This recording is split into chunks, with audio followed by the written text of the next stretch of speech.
नमस्कार, मैं हूं डॉक्टर पार्थ और आज एक बार फिर से हम भक्ति आंदोलन को लेकर के जुड़ रहे हैं। और भक्ति आंदोलन में आज का जो टॉपिक है, जिस टॉपिक को हम पढ़ने जा रहे हैं वो है महाराष्ट्र का भक्ति आंदोलन। जी हाँ, महाराष्ट्र के भक्ति आंदोलन को आज हम विस्तार से आज के टॉपिक में पढ़ेंगे। लेकिन महाराष्ट्र का भक्ति आंदोलन पढ़ने से पहले हमें भक्ति आंदोलन के पूरे स्वरूप को आज जानना होगा। तो भक्ति आंदोलन के चलिए एक बार पूरे स्वरूप को हम बेहतर ढंग से जान लेते हैं और देखते हैं कि किस प्रकार से भक्ति आंदोलन दो भागों में बटा हुआ था, एक उत्तर भारत और दूसरा दक्षिण भारत का भक्ति आंदोलन। उत्तर भारत का भक्ति आंदोलन का अलग प्रकार था, दक्षिण भारत के भक्ति आंदोलन के पूरी तरह से अलग था। तो आइए शुरू करते हैं भक्ति आंदोलन का विभाजन या स्वरूप। तो सबसे पहले देखते हैं तो भक्ति आंदोलन का जो स्वरूप है यानी भक्ति आंदोलन जो है वो दो भागों में बटा हुआ है, एक उत्तर भारत का भक्ति आंदोलन और दूसरा दक्षिण भारत का भक्ति आंदोलन। तो सबसे पहले उत्तर भारत के भक्ति आंदोलन को देख लेते हैं, क्योंकि उत्तर भारत के भक्ति आंदोलन को की सारी शाखाओं को हम लोग विस्तार से समझ चुके हैं और जान चुके हैं। तो जैसा कि आप जानते हैं कि जो भक्ति काल है या भक्ति एरा है ये लगभग 7वीं शताब्दी से प्रारंभ होता है और कहा जाता है कि 17वीं शताब्दी तक, यानी 7 से लेकर 7 तक ये चलता है। 7वीं शताब्दी से लेकर के 17वीं शताब्दी तक भक्ति आंदोलन चलता है। और भक्ति आंदोलन का प्रारंभ पर अभी हम लोगों ने बात नहीं की है कि क्यों प्रारंभ हुआ था भक्ति आंदोलन, लेकिन इसका जो मूल कारण था वो कहीं न कहीं उसका मूल कारण था भारत में तुर्कों का आक्रमण या भारत में तुर्की लोगों का आना। ठीक है, तो उसी भक्ति काल को आप थोड़ा सा विस्तारित हम करते हैं। तो जो उत्तर भारत का भक्ति आंदोलन है उसे दो भागों में बांट देते हैं। ठीक है, उत्तर भारत का भक्ति आंदोलन दो भागों में बढ़ जाता है, यानी निर्गुण शाखा और सगुण शाखा। निर्गुण शाखा किसे कहते हैं?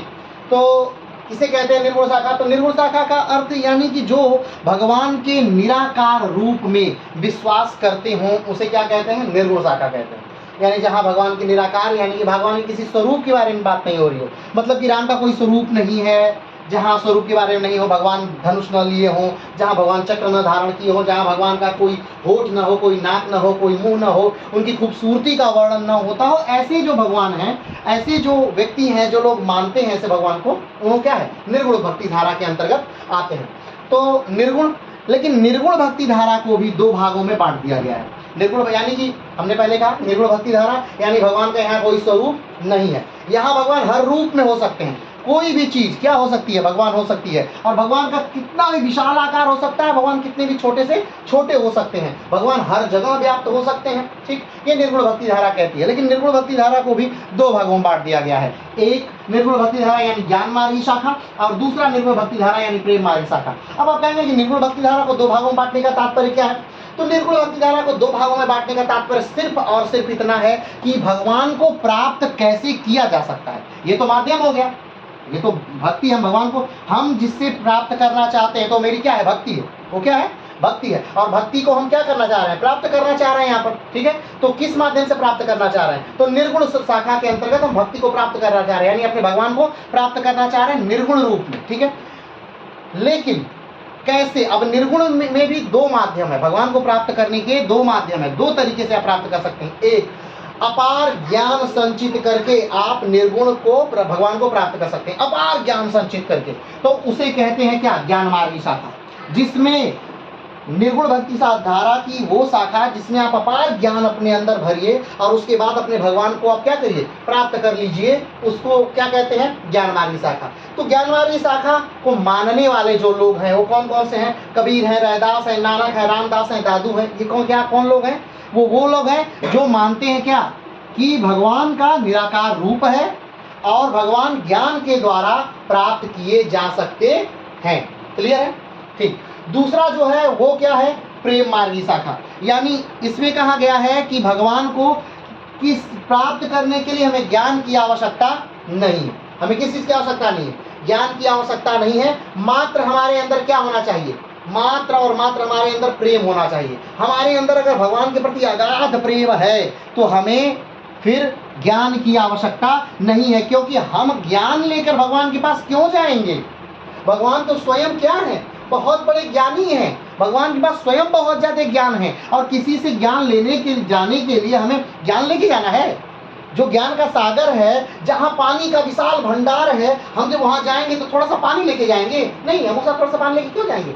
हम ऐसे ही खाली जाएंगे और वहाँ से पानी ले करके जी भर क्या करेंगे? पिएंगे। तो ये बात कौन मानता है? ये बात मानते हैं प्रेम मार्गी शाखा वाले। और प्रेम मार्गी शाखा के कौन लोग हैं जो प्रेम मार्गी को बढ़ावा देते हैं? जायसी। कौन है? मलिक मोहम्मद जायसी। मलिक मोहम्मद जायसी कौन है? अगर मलिक मोहम्मद जायसी को इतिहास की दृष्टि से देखें तो मलिक मोहम्मद जायसी एक बेहतरीन साहित्यकार हैं, जिन्होंने क्या उनकी रचना की है? कौन सी रचना की है? पद्मावत। कौन सी रचना की है? पद्मावत की रचना की है। और किसके शासन काल में थे? तो शेर शाह सूरी के शासन काल में थे। पद्मावत में ही पहली बार पद्मिनी का जिक्र होता है। कौन पद्मिनी? जब जो खिलजी वंश से संबंधित है, यानी कि शेर शाह सूरी ने जिस पद्मावत ग्रंथ की रचना की थी और जो उस पद्मावत में जिस पद्मिनी का जिक्र था, वो लगभग अपने काल से, अपने समय से 250 से 300 साल पहले की बातें क्या की थी? इसने लिखी थी। बात समझ रहे हैं? तो प्रेम मार्गी शाखा की एक खासियत है। प्रेम मार्गी शाखा की क्या खासियत है कि इसमें जितने भी कवि हैं, जिसमें भी लोग हैं, वो सब के सब कहीं ना कहीं इस्लाम धर्म को मानने वाले हैं। तो अब यहाँ पर देखिए हिंदुत्व किस प्रकार से अपने निर्गुण शाखा में इस्लाम से क्या हो रहा है? मिल जा रहा है। जैसे उदाहरण के तौर पे प्रेम मार्ग निर्गुण भक्ति शाखा में क्या कहा जा रहा है? निर्गुण भक्ति शाखा में कहा जा रहा है कि भगवान का कोई स्वरूप नहीं है। ठीक, इस्लाम में क्या कहा जा रहा है? भगवान का कोई स्वरूप नहीं है। ठीक, निर्गुण भक्ति धारा में कहा जा रहा है कि जात पात ऊंच नीच नहीं है। और इस्लाम में क्या कहा जा रहा है? जात पात ऊंच नीच नहीं है। यहाँ पर भी जो शाखा है प्रेम मार्गी शाखा, यहाँ पर भी संगीत को स्वीकार किया जा रहा है। और इस्लाम में भी जो इसकी शाखा है, जो इसमें आके जुड़ रही है, उसमें भी संगीत को स्वीकार किया जा रहा है। और ये कहते हुए कि जो मोहम्मद साहब के बाद के लोग हैं, उन्होंने संगीत को समझ नहीं पाया था, इसलिए संगीत को इसमें नहीं जोड़ा गया था। तो यहाँ पर कहीं ना कहीं हिंदू धर्म और जो इस्लाम धर्म है, वो दोनों क्या हो जाते हैं? मिल जाते हैं। बात समझ रहे हैं आप? क्लियर है? चलिए तो फिर से समझते हैं। भक्ति आंदोलन को दो भागों में बांट दिया गया है, एक उत्तर भारत का भक्ति आंदोलन और एक दूसरा दक्षिण भारत का भक्ति आंदोलन। उत्तर भारत के भक्ति आंदोलन में जो है वो दो भागों में भगवान को प्राप्त किया जाता है, एक भगवान के निर्गुण आकार में विश्वास करके और दूसरा भगवान के सगुण आकार में विश्वास करके। निर्गुण आकार में जो विश्वास किया जाता है उसे दो भागों में बांट दिया जाता है। कौन सा? ज्ञान मार्ग, यानी कि हम ज्ञान से बहुत सारे ज्ञान से, कभी कहते हैं कि आप ज्ञान अर्जित करिए, साधु संगतों की साथ में रहिए, लोगों के अच्छे विद्वानों के साथ में रहिए, ज्ञान प्राप्त करिए, आपको क्या मिल जाएंगे? खुद ब खुद भगवान मिल जाएंगे। एक चीज और यहाँ पर बताया जाता है, ध्यान दीजिएगा। आप इससे पहले चाहे मध्यकालीन भारत की बात करें या फिर प्राचीन भारत की बात करें, तो जब भी आप किसी संत की बात करते हैं, जब भी आप किसी महर्षि की बात करते हैं, जब भी किसी ऋषि की बात करते हैं, तो आप ये बात करते हैं कि उन्होंने सारी चीजों को छोड़ करके वो संत बने, उन्होंने सिर्फ यही कार्य किया। लेकिन जब आप देखेंगे कि इसको कबीर को, जब आप देखेंगे रैदास को, तो कबीर जीवन भर क्या करते हैं? कपड़ा बुनते हैं, जीवन भर कपड़ा बुनते हैं और फिर भी भगवान की प्राप्ति में लगे रह रहे, यानी उन्होंने अपना कार्य नहीं छोड़ा है। कबीर ने क्या किया? अपना कार्य नहीं छोड़ा है। और वही सेम आप रैदास को देख लियो, जीवन भर क्या करते हैं? अपना जूता, जो उनका कार्य है वो कर रहे हैं। वो बड़े स्तर के संत हैं, लेकिन वो स्वयं दिखा रहे हैं क्या कि उनका कार्य क्या है? छोटा नहीं, और वो अपना कार्य लगातार क्या कर रहे हैं? आजीवन करते चले जा रहे हैं। बात समझ रहे हैं? चलिए तो यहाँ पर ज्ञान मार्गी दूसरा हो गया प्रेम मार्गी। प्रेम मार्गी में क्या कहा गया है कि भगवान को बस प्रेम से प्राप्त किया जाता है। आप अगाध श्रद्धा रखिए भगवान, और भगवान आपको क्या हो जाएंगे? मिल जाएंगे। चलिए ये बात क्लियर हो गई।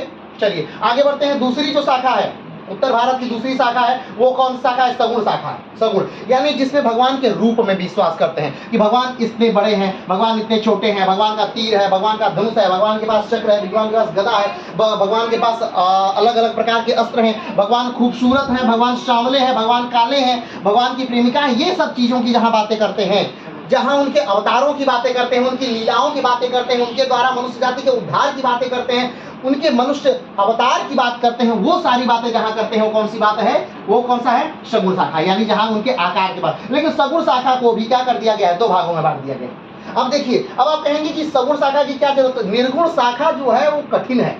निर्गुण भक्ति क्या है? कठिन है। बिना किसी मूर्ति के आप सोचिए, आप भगवान की पूजा करना क्या है? कठिन है। जब आप बिना किसी मूर्ति के बैठते हैं भगवान के सामने तो कैसा फील करते हैं? वैसा आपको आनंद नहीं आ पाता है। लेकिन जब आप एक मूर्ति के सामने, कोई भी मूर्ति रखी गई हो और उसके सामने आप भगवान की बैठ के पूजा करते हैं, आपको लगता है कि हाँ मेरी बात सुनने वाला कोई है। तो जो निर्गुण भक्ति शाखा है वो कठिन है। वो क्या है? वो काफी कठिन है। तो जब वो इतनी कठिन हो गई थी तब विकास हुआ था किसका? सगुण शाखा का। तब विकास किसका हुआ? सगुण शाखा का। और सगुण शाखा में भी दो भागों में बांट दिया गया है, यानी भगवान के रूप को भी क्या कर दिया गया? भगवान के लीलाओं को, भगवान के अवतार को भी दो भागों में बांट दिया गया है।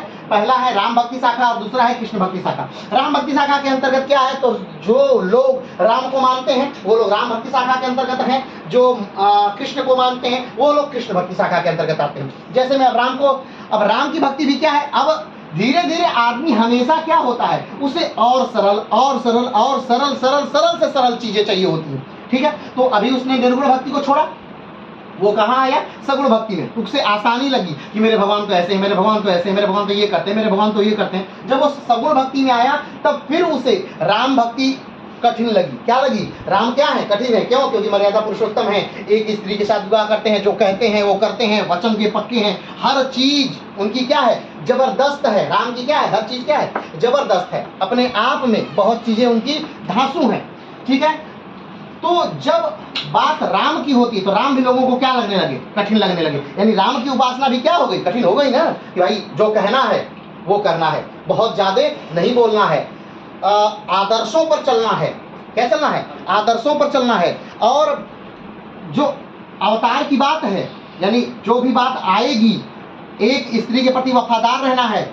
पिता ने राम को घर से निकलने के लिए नहीं कहा, लेकिन फिर भी राम क्या हो जाते हैं, वो निकल जाते हैं, क्या हो जाते हैं, निकल जाते हैं। तो ये जो चीजें हैं,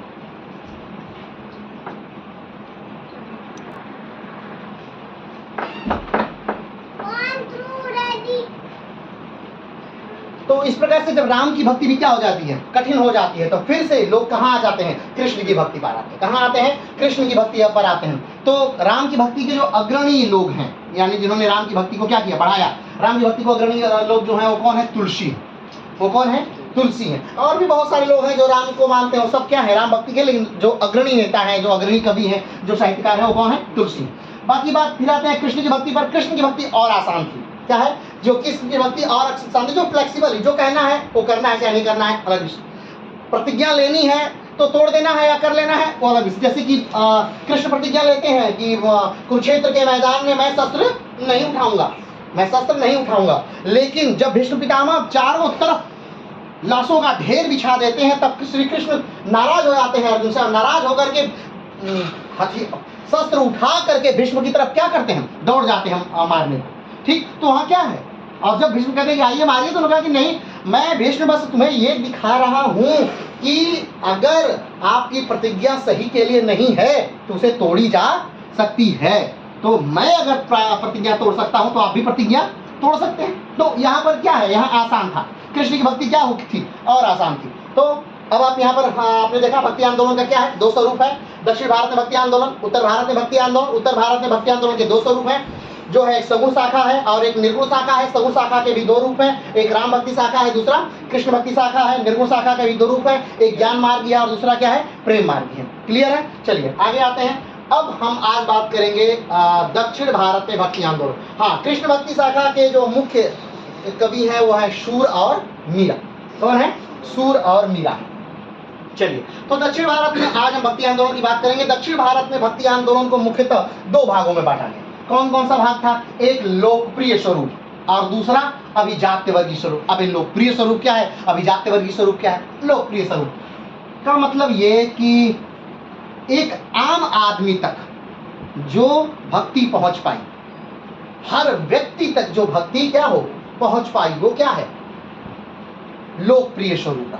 वो क्या है दक्षिण भारत में, जिसको सब लोग माने, सब लोग जाने, सब लोग किए, वो क्या है, लोकप्रिय स्वरूप। और दूसरा जो उच्च वर्ग तक ही भक्ति रही, जो भक्ति कहाँ रही, बहुत उच्च वर्ग तक, यानी बहुत बड़े बड़े लोगों तक, पैसे वाले धनाढ़ लोगों तक जो भक्ति रही, वो क्या है, अभिजात्यवर्गीय स्वरूप। वो क्या है, अभिजात्यवर्गीय स्वरूप। अभिजात्य का मतलब ये क्या, धनाढ़ लोग, धनाढ़ वर्ग या अमीर वर्ग। क्लियर है, ठीक। अब फिर से देखते हैं, तो लोकप्रिय स्वरूप को दो भागों में बांट दिया गया। लोकप्रिय स्वरूप जो था उसके कितने भागों में बांटा गया, दो भागों में बांट दिया गया। एक लिंगायत संप्रदाय, यानी जो कि शिव में विश्वास करते हैं, ठीक, वो खास तौर पे कर्नाटक का मुख्य मूल क्षेत्र रहा। कर्नाटक में आज लिंगायत संप्रदाय के लोग लगभग 17% हैं, तो वो मूल रहा। और दूसरा जो रहा लोकप्रिय स्वरूप का भाग, महाराष्ट्र में भक्ति आंदोलन, यानी महाराष्ट्र में किस प्रकार से भक्ति आंदोलन आया, कैसे फैला, किन किन लोगों ने महाराष्ट्र में भक्ति आंदोलन को क्या किया, फैलाया, और उस महाराष्ट्र के भक्ति आंदोलन का भारत में तथा स्वयं महाराष्ट्र में भी क्या प्रभाव रहा, ये मुख्यतः आज हम लोग क्या करेंगे, इसी टॉपिक पर बात करेंगे। महाराष्ट्र का भक्ति आंदोलन, इसके मूल जो लोग रहे। अच्छा, एक बात और, जैसे कि बार बार मेंस में ये चीजें आती हैं कि महाराष्ट्र का भक्ति आंदोलन का भाषा का प्रभाव, या भक्ति आंदोलन से भाषा पर कितना प्रभाव पड़ा, या भाषा का भक्ति आंदोलन पर कितना प्रभाव पड़ा। तो देखिएगा, ध्यान दीजिएगा, हर जैसे कि लिंगायत संप्रदाय जो फैला वो कन्नड़ भाषा, पूरी तरह से कन्नड़ भाषा को महत्व दिया गया और कन्नड़ भाषा उसे अपने क्या की, उससे विकास की। दूसरा, महाराष्ट्र का जो भक्ति आंदोलन था इसमें किस भाषा को महत्व दिया गया, मराठी भाषा को महत्व दिया गया और इससे मराठी भाषा का विकास हुआ। ध्यान दीजिएगा, उसी तरह राम भक्ति शाखा में किस भाषा का विकास हुआ, अवधी का विकास हुआ और कृष्ण भाषा शाखा भक्ति शाखा में ब्रज का विकास हुआ। ठीक है, यहाँ प्रेम मार्गी शाखा में जब आप ज्ञान मार्गी शाखा में जब आप आते हैं तो सधुक्कड़ी का विकास हुआ। सधुक्कड़ी मतलब उसमें आम बोलचाल की भाषा, जिसमें अरबी भी हो, फारसी भी हो, हिंदी भी हो, उर्दू भी हो, संस्कृत भी हो, यानी सारे भाषा के शब्द में सधुक्कड़ी भाषा का विकास हुआ। ठीक, जिसे हिंदुस्तानी भाषा बाद में कहा गया। ठीक, और दूसरा जो प्रेम मार्गी शाखा है इसमें अरबी और उर्दू का विकास हुआ। ठीक, तो आप देख रहे हैं कि भक्ति आंदोलन में भाषाओं का किस प्रकार क्या कर रही है, विकास करते जा रही है। प्रेम मार्गी शाखा में, ज्ञान मार्गी शाखा में, कृष्ण भक्ति शाखा में, राम भक्ति शाखा में, महाराष्ट्र की भक्ति आंदोलन में, लिंगायत संप्रदाय में। दिख रहे हैं, क्लियर है। चलिए आगे बढ़ते हैं, अभी विभाजन देख ले रहे हैं। अभिजात्य वर्गीय जो स्वरूप है, एक लोकप्रिय स्वरूप हुआ, दूसरा अभिजात्य वर्गीय स्वरूप हुआ। तो लोकप्रिय स्वरूप को कितने भागों में बांट दिया गया, दो भागों में, एक लिंगायत संप्रदाय और दूसरा महाराष्ट्र का भक्ति आंदोलन। ठीक, अभिजात्य वर्गीय यानी जो उच्च वर्ग के लोग जिन्होंने भक्ति काल को माना, भक्ति की, भगवान को प्राप्त करने का अपना जो माध्यम चुना, वो कौन सा था, तो आचार्य आंदोलन, जिसमें रामानुजाचार्य, वल्लभाचार्य, निम्बाकाचार्य और उनसे दिए हुए उपदेश आए, या यूं कहें तो जिस प्रकार से हमने आपको पढ़ाया था शंकराचार्य, तो शंकराचार्य के जितने लोगों ने विपरीत मत दिया वो सब के सब आचार्य आंदोलन के अंतर्गत आ जाते हैं। जैसे शंकराचार्य ने कहा अद्वैतवाद, ठीक, यानी अद्वैत यानी दूसरा कोई नहीं, सिर्फ हम ही हम हैं, अहम ब्रह्मास्मि एको हम द्वितीयो नास्ति का सिद्धांत शंकराचार्य देते हैं। लेकिन सेम उसके विपरीत आचार्य आंदोलन में लोग देते हैं, रामानुजाचार्य उससे विपरीत देते हैं, वल्लभाचार्य उससे विपरीत देते हैं, निम्बाकाचार्य उससे विपरीत देते हैं। यानी कि जहां शंकराचार्य की विपरीत बातें की गई हो वो क्या कहा गया, एक तरह से आचार्य आंदोलन। ठीक, दूसरा क्या था अभिजात वर्गीय में, दूसरा अलवार और नैनार। अलवार और नैनार क्या है, दक्षिण की एक संत परंपरा थी। ठीक, नैनार से आप अर्थ बस इतना लगे, नैनार यानी भगवान शिव का नैन, यानी शिव को मानने वाले नैनार, एक आपको समझ में आएगा तो दूसरा वैसे ही समझ में आ गया, अलवार यानी विष्णु। अलवार क्या, भगवान विष्णु, और नैनार, नैनार को नैन से मान लीजिए तो इससे क्या समझ में आ जाता है, भगवान शिव। तो भगवान शिव और भगवान विष्णु को मानने वाले के किसमें आ गए, अलवार और नैनार में। ठीक है, तो दक्षिण भारत में भक्ति का जो स्वरूप रहा वो किस प्रकार से रहा, फिर से देखिए। दक्षिण भारत में भक्ति के स्वरूप को दो भागों में बांटा गया, एक लोकप्रिय स्वरूप यानी कि निम्न वर्गीय स्वरूप, ठीक, और दूसरा उच्च वर्गीय स्वरूप। अभिजात वर्गीय नहीं समझ में आ रहा तो छोड़ दीजिए, निम्न वर्गीय स्वरूप और उच्च वर्गीय स्वरूप। क्लियर है, निम्न वर्गीय स्वरूप को दो भागों में बांट दिया गया, लिंगायत संप्रदाय और महाराष्ट्र का भक्ति आंदोलन। ठीक, और आचार्य आंदोलन, अभिजात वर्गीय को भी दो भागों में बांट दिया गया, आचार्य आंदोलन और अलवार एवं नैनार आंदोलन। क्लियर हो गया, कोई दिक्कत। चलिए, तो आज हम बात करने जा रहे हैं किसके बारे में, महाराष्ट्र का भक्ति आंदोलन, जिसने मराठी भाषा को महत्व दिया। मराठी भाषा में ग्रंथों को लिखा गया, मराठी भाषा में प्रचार हुआ, प्रसार हुआ, और मराठी भाषा इससे काफी ज्यादा फली और फूली और विकास। तो चलिए शुरू करते हैं महाराष्ट्र का भक्ति आंदोलन। समय कब से कब तक था महाराष्ट्र के भक्ति आंदोलन का, तो समय था महाराष्ट्र के भक्ति आंदोलन का 1300 से 1700 तक। ये क्या था, महाराष्ट्र के भक्ति आंदोलन का समय था। कब से कब तक, 1300 से 1700 तक। तो जल्दी से बताइए कि महाराष्ट्र भारत में 13वीं शताब्दी में, 13वीं शताब्दी यानी 1201 से लेकर के 1299 का जो समय है, ठीक है, वो क्या हो गया, 13वीं शताब्दी हो गई। ठीक, तो 13वीं शताब्दी में भारत में किसका शासन चल रहा था, सल्तनत का। कौन सा शासन चल रहा था, सल्तनत का। और शासन किसका था, 1206 से क्या स्थापित हो गया भारत में, गुलाम वंश। ठीक, 1206 से गुलाम वंश स्थापित हो गया है। और बात करें 1700 तक, तो 1707 तक किसका शासन है? औरंगजेब का शासन है। यानी गुलाम वंश से लेकर के किसके समय तक? औरंगजेब से के समय तक का पूरा जो शासन, ये काल है, यही एक तरह से क्या है? महाराष्ट्र का भक्ति आंदोलन है। क्या है? महाराष्ट्र का भक्ति आंदोलन है। कितने वर्षों तक चला है? 400 वर्षों तक चला है। मुख्य केंद्र क्या था इसका? मुख्य केंद्र क्या है? तो मुख्य केंद्र है पंढरपुर। महाराष्ट्र का एक स्थान है क्या? पंढरपुर। वो महाराष्ट्र के भक्ति आंदोलन का क्या है? मुख्य केंद्र है। इसके मुख्य देवता कौन है? किसके मुख्य देवता? महाराष्ट्र का जो भक्ति आंदोलन चला, हर भक्ति आंदोलन के पीछे कोई न कोई देवता है। जैसे अगर लिंगायत संप्रदाय में हम आएंगे तो लिंगायत संप्रदाय में शिव है। कौन है? शिव है। राम भक्ति शाखा में आएंगे तो कौन है? राम है। कृष्ण भक्ति शाखा में आएंगे कौन है? फिर कृष्ण है। अलवार में आएंगे कौन है? विष्णु है। नैनार में आएंगे कौन है? फिर से शिव है। ठीक, हाँ। कहाँ नहीं है? बस वो निर्गुण शाखा के अंतर्गत भगवान नहीं है। निर्गुण शाखा के अंदर क्या है? कोई स्पेसिफिक भगवान नहीं है। बाकी अगर किसी भी बाकी भक्ति आंदोलन के किसी स्वरूप को देखेंगे तो किसी न किसी देवता को क्या कर रहे हैं? मानेंगे। ठीक है, तो महाराष्ट्र का जो भक्ति आंदोलन हुआ, महाराष्ट्र का भक्ति आंदोलन किसका भाग है? लोकप्रिय स्वरूप का भाग है। लोकप्रिय स्वरूप का भाग है। तो महाराष्ट्र के भक्ति आंदोलन का समय कब से है? 1300 से 1700, यानी सल्तनत काल के गुलाम वंश से लेकर के औरंगजेब का शासन काल तक भक्ति आंदोलन चलता है। कहाँ चलता है? महाराष्ट्र में चलता है। महाराष्ट्र में कहाँ चलता है? पंढरपुर में चलता है। और जो मूल देवता है वो क्या है? विठोबा है। कौन है? विठोबा। और विठोबा किसके अवतार हैं? तो विष्णु के अवतार। किसके अवतार हैं? विष्णु के। लेकिन उनका नाम क्या है? विठोबा है। ठीक है, वो नाम क्या है? विठोबा है। ठीक है, विठोबा। चलिए अगली बात देखते हैं। विठोबा या विठल की मूर्ति कृष्ण स्वरूप है, जो कि सिर पर शिवलिंग धारण किए हुए। अब देखिए यहां मिलन है, देख लीजिए, फिर से समझिए। विठोबा है, विठोबा है, लेकिन वो क्या किए हुए हैं? सिर पर शिवलिंग धारण किए हुए हैं। विष्णु और शिव, जैसे आप नाम सुने होंगे हरिहर, तो इसमें क्या है? हरि माने क्या हो गया? विष्णु, और हर माने भगवान शंकर, यानी दोनों शब्द को मिलाया गया है। हरि और हर को दोनों, यानी विष्णु और शिव दोनों को मिलाकर हरिहर बनाया गया है। तो उसी प्रकार से यहाँ शिव और विष्णु दोनों को क्या किया गया है? मिलाया गया है। कहाँ पर? विठोबा में। ठीक, लेकिन है विठोबा किसके अवतार माने जा रहे हैं? विठोबा कृष्ण या विष्णु के अवतार हैं, लेकिन विठोबा किसको सिर पर धारण किए हुए हैं? शिव को धारण किए हुए हैं। चलिए, विठोबा या विठल भगवान विष्णु के स्वरूप माने जाते हैं। किसके स्वरूप माने जाते हैं? विष्णु के स्वरूप माने जाते हैं। कौन? विठोबा। विठोबा किसके स्वरूप माने जाते हैं? विष्णु के स्वरूप माने जाते हैं। कौन? विठोबा। ठीक है, विठोबा स्वयं किसके स्वरूप है? विष्णु के स्वरूप है। और किसको धारण किए हैं? शिव को धारण किए हैं। यानी हरि और हर, यानी भगवान विष्णु और शिव दोनों क्या है? मिल जा रहे हैं। यहाँ पर आगे बढ़ते हैं। यहाँ विष्णु और शिव को एक ही स्वरूप में दिखाने का क्या किया गया है? प्रयास किया गया है। विष्णु और शिव को एक ही स्वरूप में क्या किया गया है? दिखाने का प्रयास किया गया है।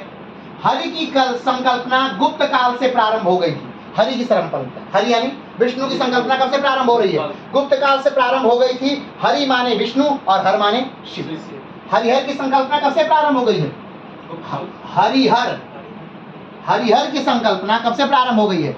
गुप्त काल से हरिहर की क्या है? संकल्पना प्रारंभ हो गई है। ध्यान रखिएगा। पंचायतन मंदिर की भी का विकास जो है वो भी कब से प्रारंभ है? वो भी गुप्त काल से प्रारंभ है। और पहला पंचायतन मंदिर कहाँ बना था? उत्तर प्रदेश में ही बना था। और उत्तर प्रदेश में कहाँ बना था? बताइएगा बाद में कमेंट बॉक्स में। चलिए आगे बढ़ते हैं। हरिहर की संकल्पना गुप्त में ही काल प्रारंभ हो गई थी। हरि माने विष्णु और हर माने शिव। आगे बढ़ते हैं। मुख्य संत कौन कौन से हैं? किसके मुख्य संत कौन कौन से हैं? महाराष्ट्र के भक्ति आंदोलन के मुख्य संत कौन कौन से हैं? फिर से एक बार आइए पीछे बैक करके एक बार देखते हैं। महाराष्ट्र में भक्ति आंदोलन जो है वो किसका भाग है? निम्न वर्गीय भक्ति काल का भाग है। निम्न वर्गीय भक्ति काल यानी दक्षिण भारत में भक्ति आंदोलन को दो भागों में बांटा गया है। निम्न वर्गीय स्वरूप और अभिजात वर्गीय स्वरूप। निम्न वर्गीय स्वरूप को दो भागों में बांट दिया गया है, लिंगायत संप्रदाय और महाराष्ट्र का भक्ति आंदोलन। महाराष्ट्र का भक्ति आंदोलन कब प्रारंभ होता है? तो 1300 से लेकर 1700 तक महाराष्ट्र भक्ति आंदोलन है।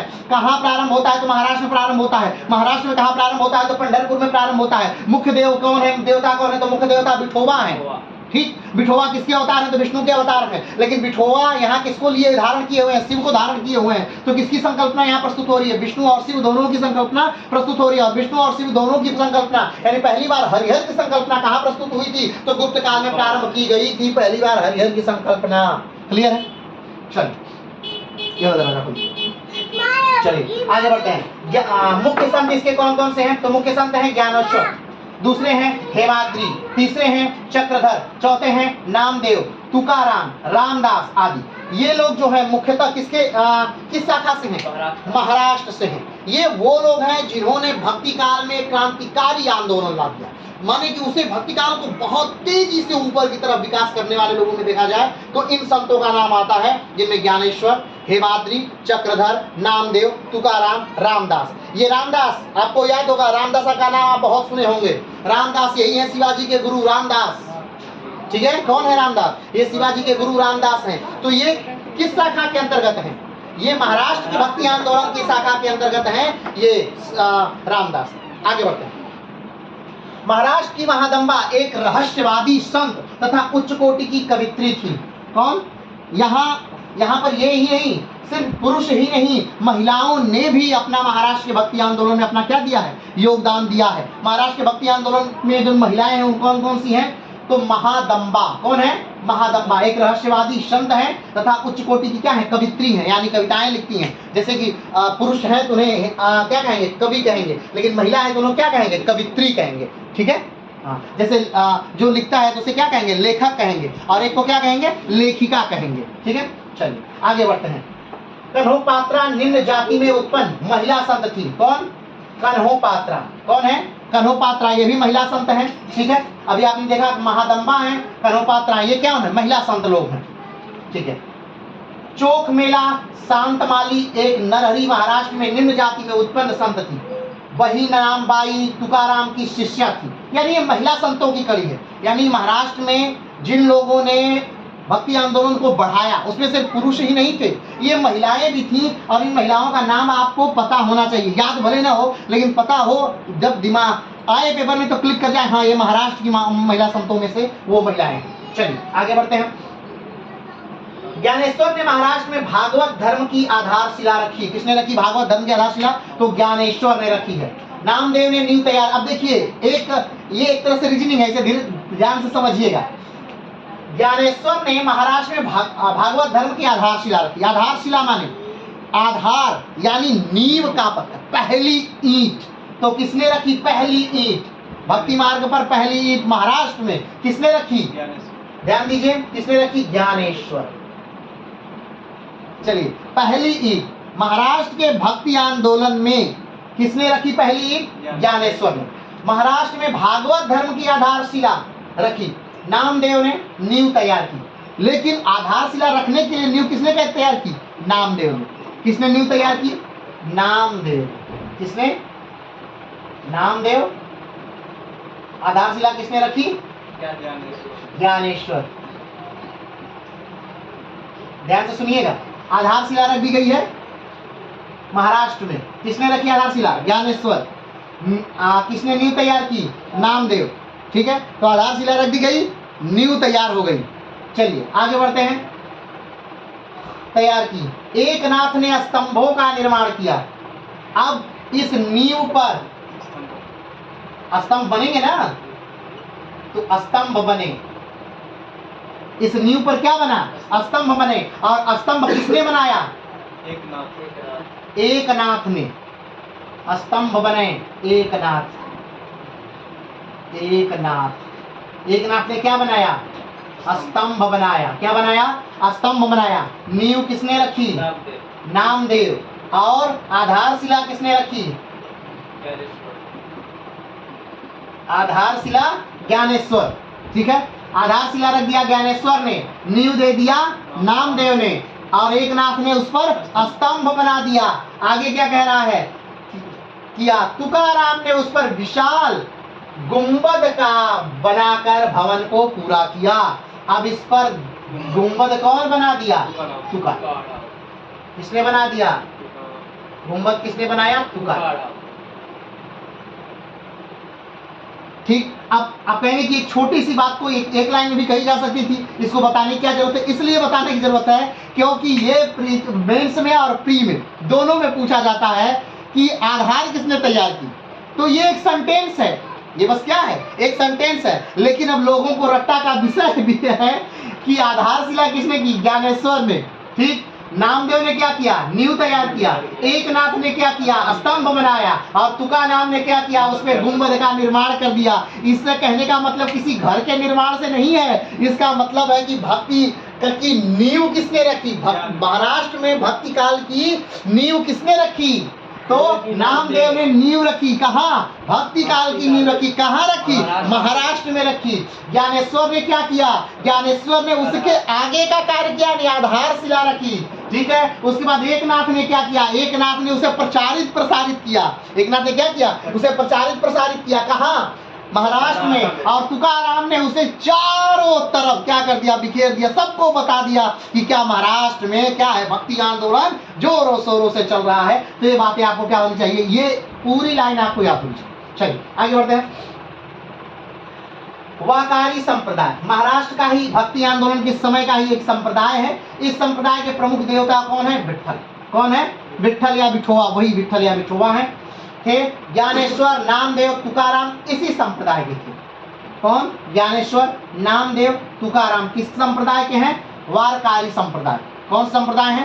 वार भक्ति आंदोलन के अंतर्गत। जैसे हिंदू धर्म जो है या ब्राह्मण धर्म जो है या सनातन धर्म जो है या वैदिक धर्म जो है, ये बहुत सारे संप्रदायों में विभक्त है। जैसे शैव है, वैष्णव है, आपने देखा ही कि निर्गुण है, ज्ञान मार्गी है, प्रेम मार्गी है, लिंगायत है, दुनिया भर के बहुत सारे। तो उसमें ही जो महाराष्ट्र में आंदोलन चले, उस आंदोलन में एक संप्रदाय है। कौन? वारकारी संप्रदाय। कौन संप्रदाय है?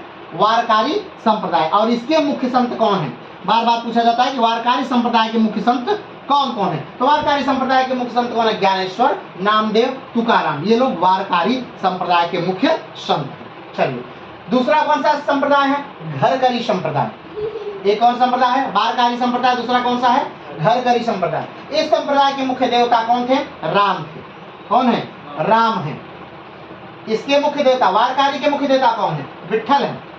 वारकारी के मुख्य देवता विट्ठल यानी विष्णु है। और घरकरी के मुख्य देवता कौन है? राम है। शिवाजी के गुरु रामदास किसकी शाखा के हैं? घरकरी के हैं। यानी रामदास किसको मानते हैं? रामदास घरकरी को मानते हैं और राम को पूजते हैं। किसको पूजते हैं? राम को पूजते हैं। रामदास राम को पूजते हैं। शिवाजी के गुरु रामदास घरकरी के हैं और वो रामदास किसको पूजते हैं? राम को पूजते हैं। क्लियर है? चलिए आगे बढ़ते हैं। संत ज्ञानेश्वर, हमने बात की कि मुख्य संत कौन कौन से हैं। तो इसमें कौन से मुख्य संत जो हैं? वो ज्ञानेश्वर। आइए ज्ञानेश्वर जी के बारे में अक्षर शब्द बात करना है, बात कर लेते हैं। इनका जन्म कहाँ हुआ है? मलिंदी में हुआ है। मलिंदी यानी महाराष्ट्र में हुआ है। ठीक है। ज्ञानेश्वर ने गीता पर प्राकृतिक मराठी में टीकाएं लिखी। किस पे टीका लिखी है? मराठी में लिखी है। किस पर टीकाएं? तो गीता पर। टीकाएं क्या होती हैं? किसी चीज को समझने के लिए छोटी छोटी बातें, एक एक चीज को उठाकर उस पर उसे विस्तार से समझा देना ही क्या कहलाता है? टीका कहलाता है। किसी एक चीज को हमने उठाया और उसे लेकर के उसे विस्तार से हमने क्या किया? समझा दिया, उस पर किताब लिख दी, तो ये क्या हो गया? टीका हो गया। तो इन्होंने किस चीज पर टीका लिखी है? संत ज्ञानेश्वर ने तो गीता पर टीका लिखी है। किस पर टीका लिखी है? गीता पर लिखी है। किस भाषा में लिखी है? मराठी में लिखी है। किस भाषा में लिखी है? मराठी में लिखी है। भावार्थ दीपिका या जनेश्वरी के नाम से प्रसिद्ध है। चलिए आगे बढ़ते हैं। अमृता अनुभव, हरिपाठ एवं चाँद देव पाष्ठी इनकी अन्य रचनाएं हैं। किसकी रचनाएं हैं? ज्ञानेश्वर की। ज्योति से ज्योति जलाएं, चलो गीत के रचनाकार ज्ञानेश्वर ही थे। एक बहुत पहले का गीत है कि ज्योत से ज्योत जलाते चले, वो जो गीत है उसके जो लेखक हैं वो कौन है? यही ज्ञानेश्वर जी हैं। इन्होंने ही उस गीत का क्या है? रचना किया। आगे बढ़ते हैं। ज्ञानेश्वर को मराठी साहित्य का जनक माना जाता है। अब देखिए जी, जो ज्ञानेश्वर हैं उन्हें क्या कहते हैं? मराठी साहित्य का जनक, यानी कि जो आधारशिला है किसने रखी है? ज्ञानेश्वर ने रखी है। और ज्ञानेश्वर ही कौन है? मराठी के क्या हैं? एक तरह से जनक माने जाते हैं। किस चीज के? साहित्य। किस चीज के? साहित्य। मराठी साहित्य के जनक। मराठी साहित्य में तो समझ रहे हैं ना, यानी कोई भी चीज जो लिखी जा रही हो, पढ़ी जा रही हो और जिसका समाज पर अच्छा प्रभाव पड़ रहा है, वो सब क्या है? साहित्य। वो सब क्या है? साहित्य है। तो मराठी साहित्य के जनक कौन है? ज्ञानेश्वर। और ज्ञानेश्वर ने ही क्या की है?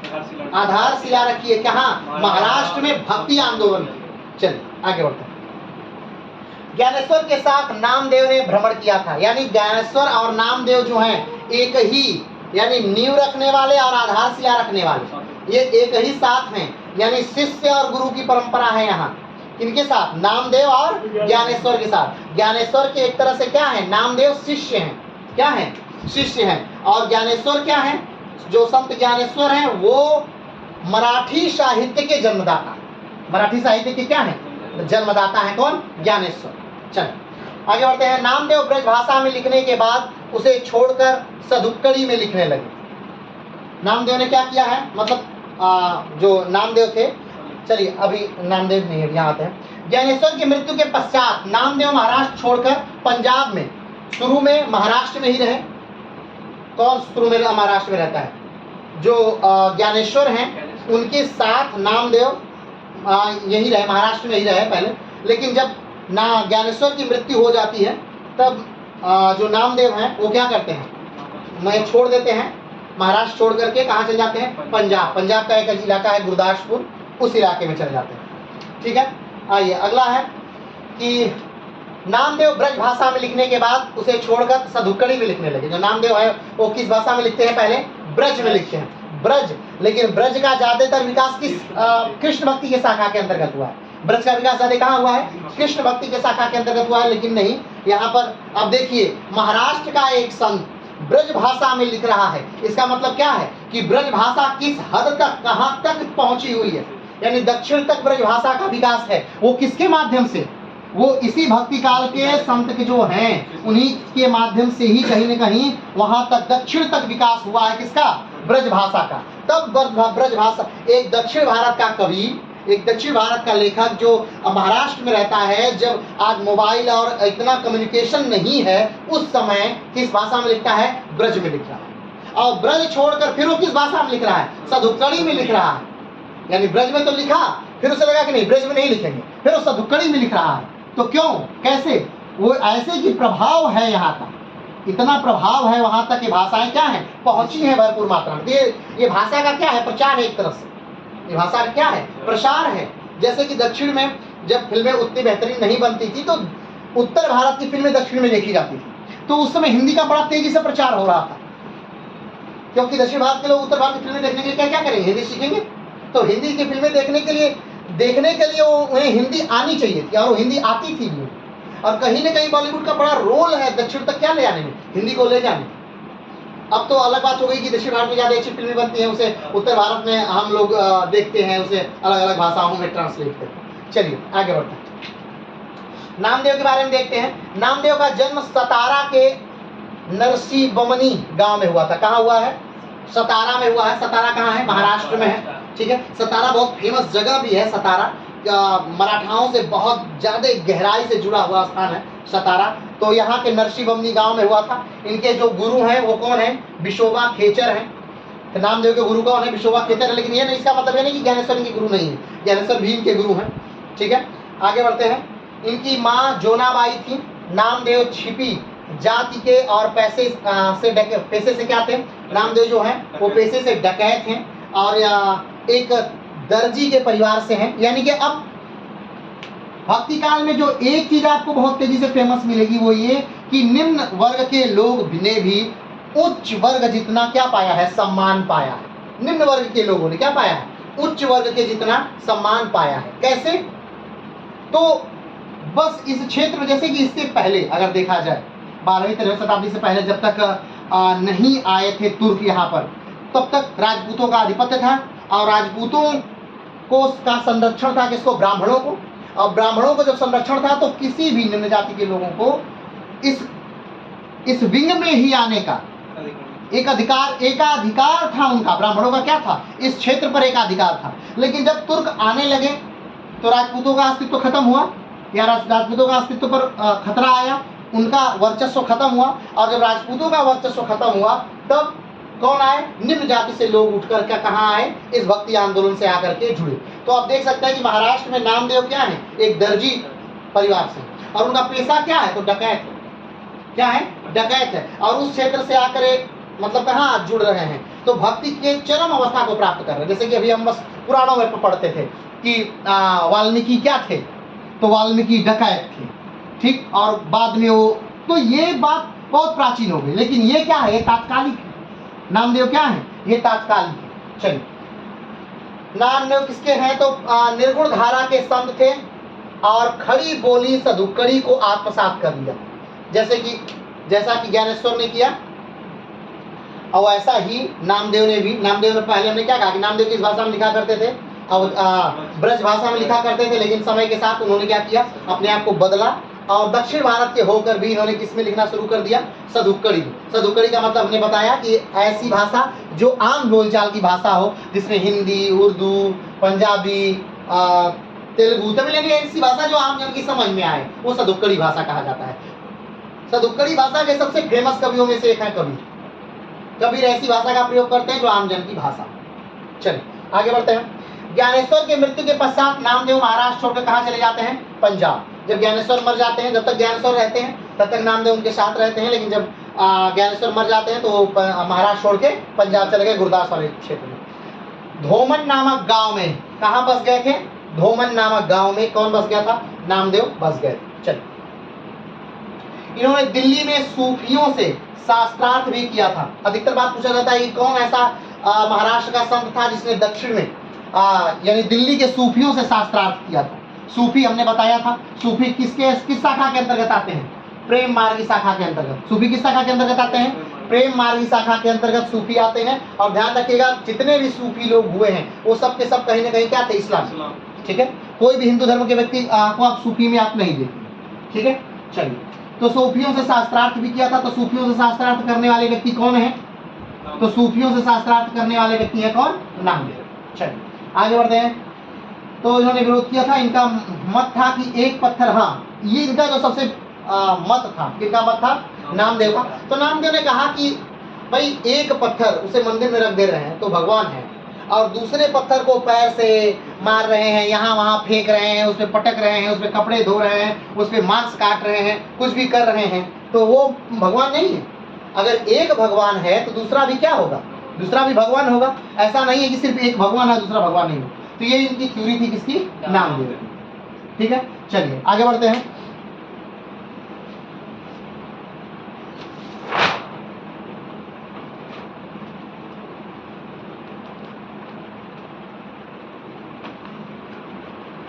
आगे बढ़ते हैं। तो एकनाथ कौन व्यक्ति है?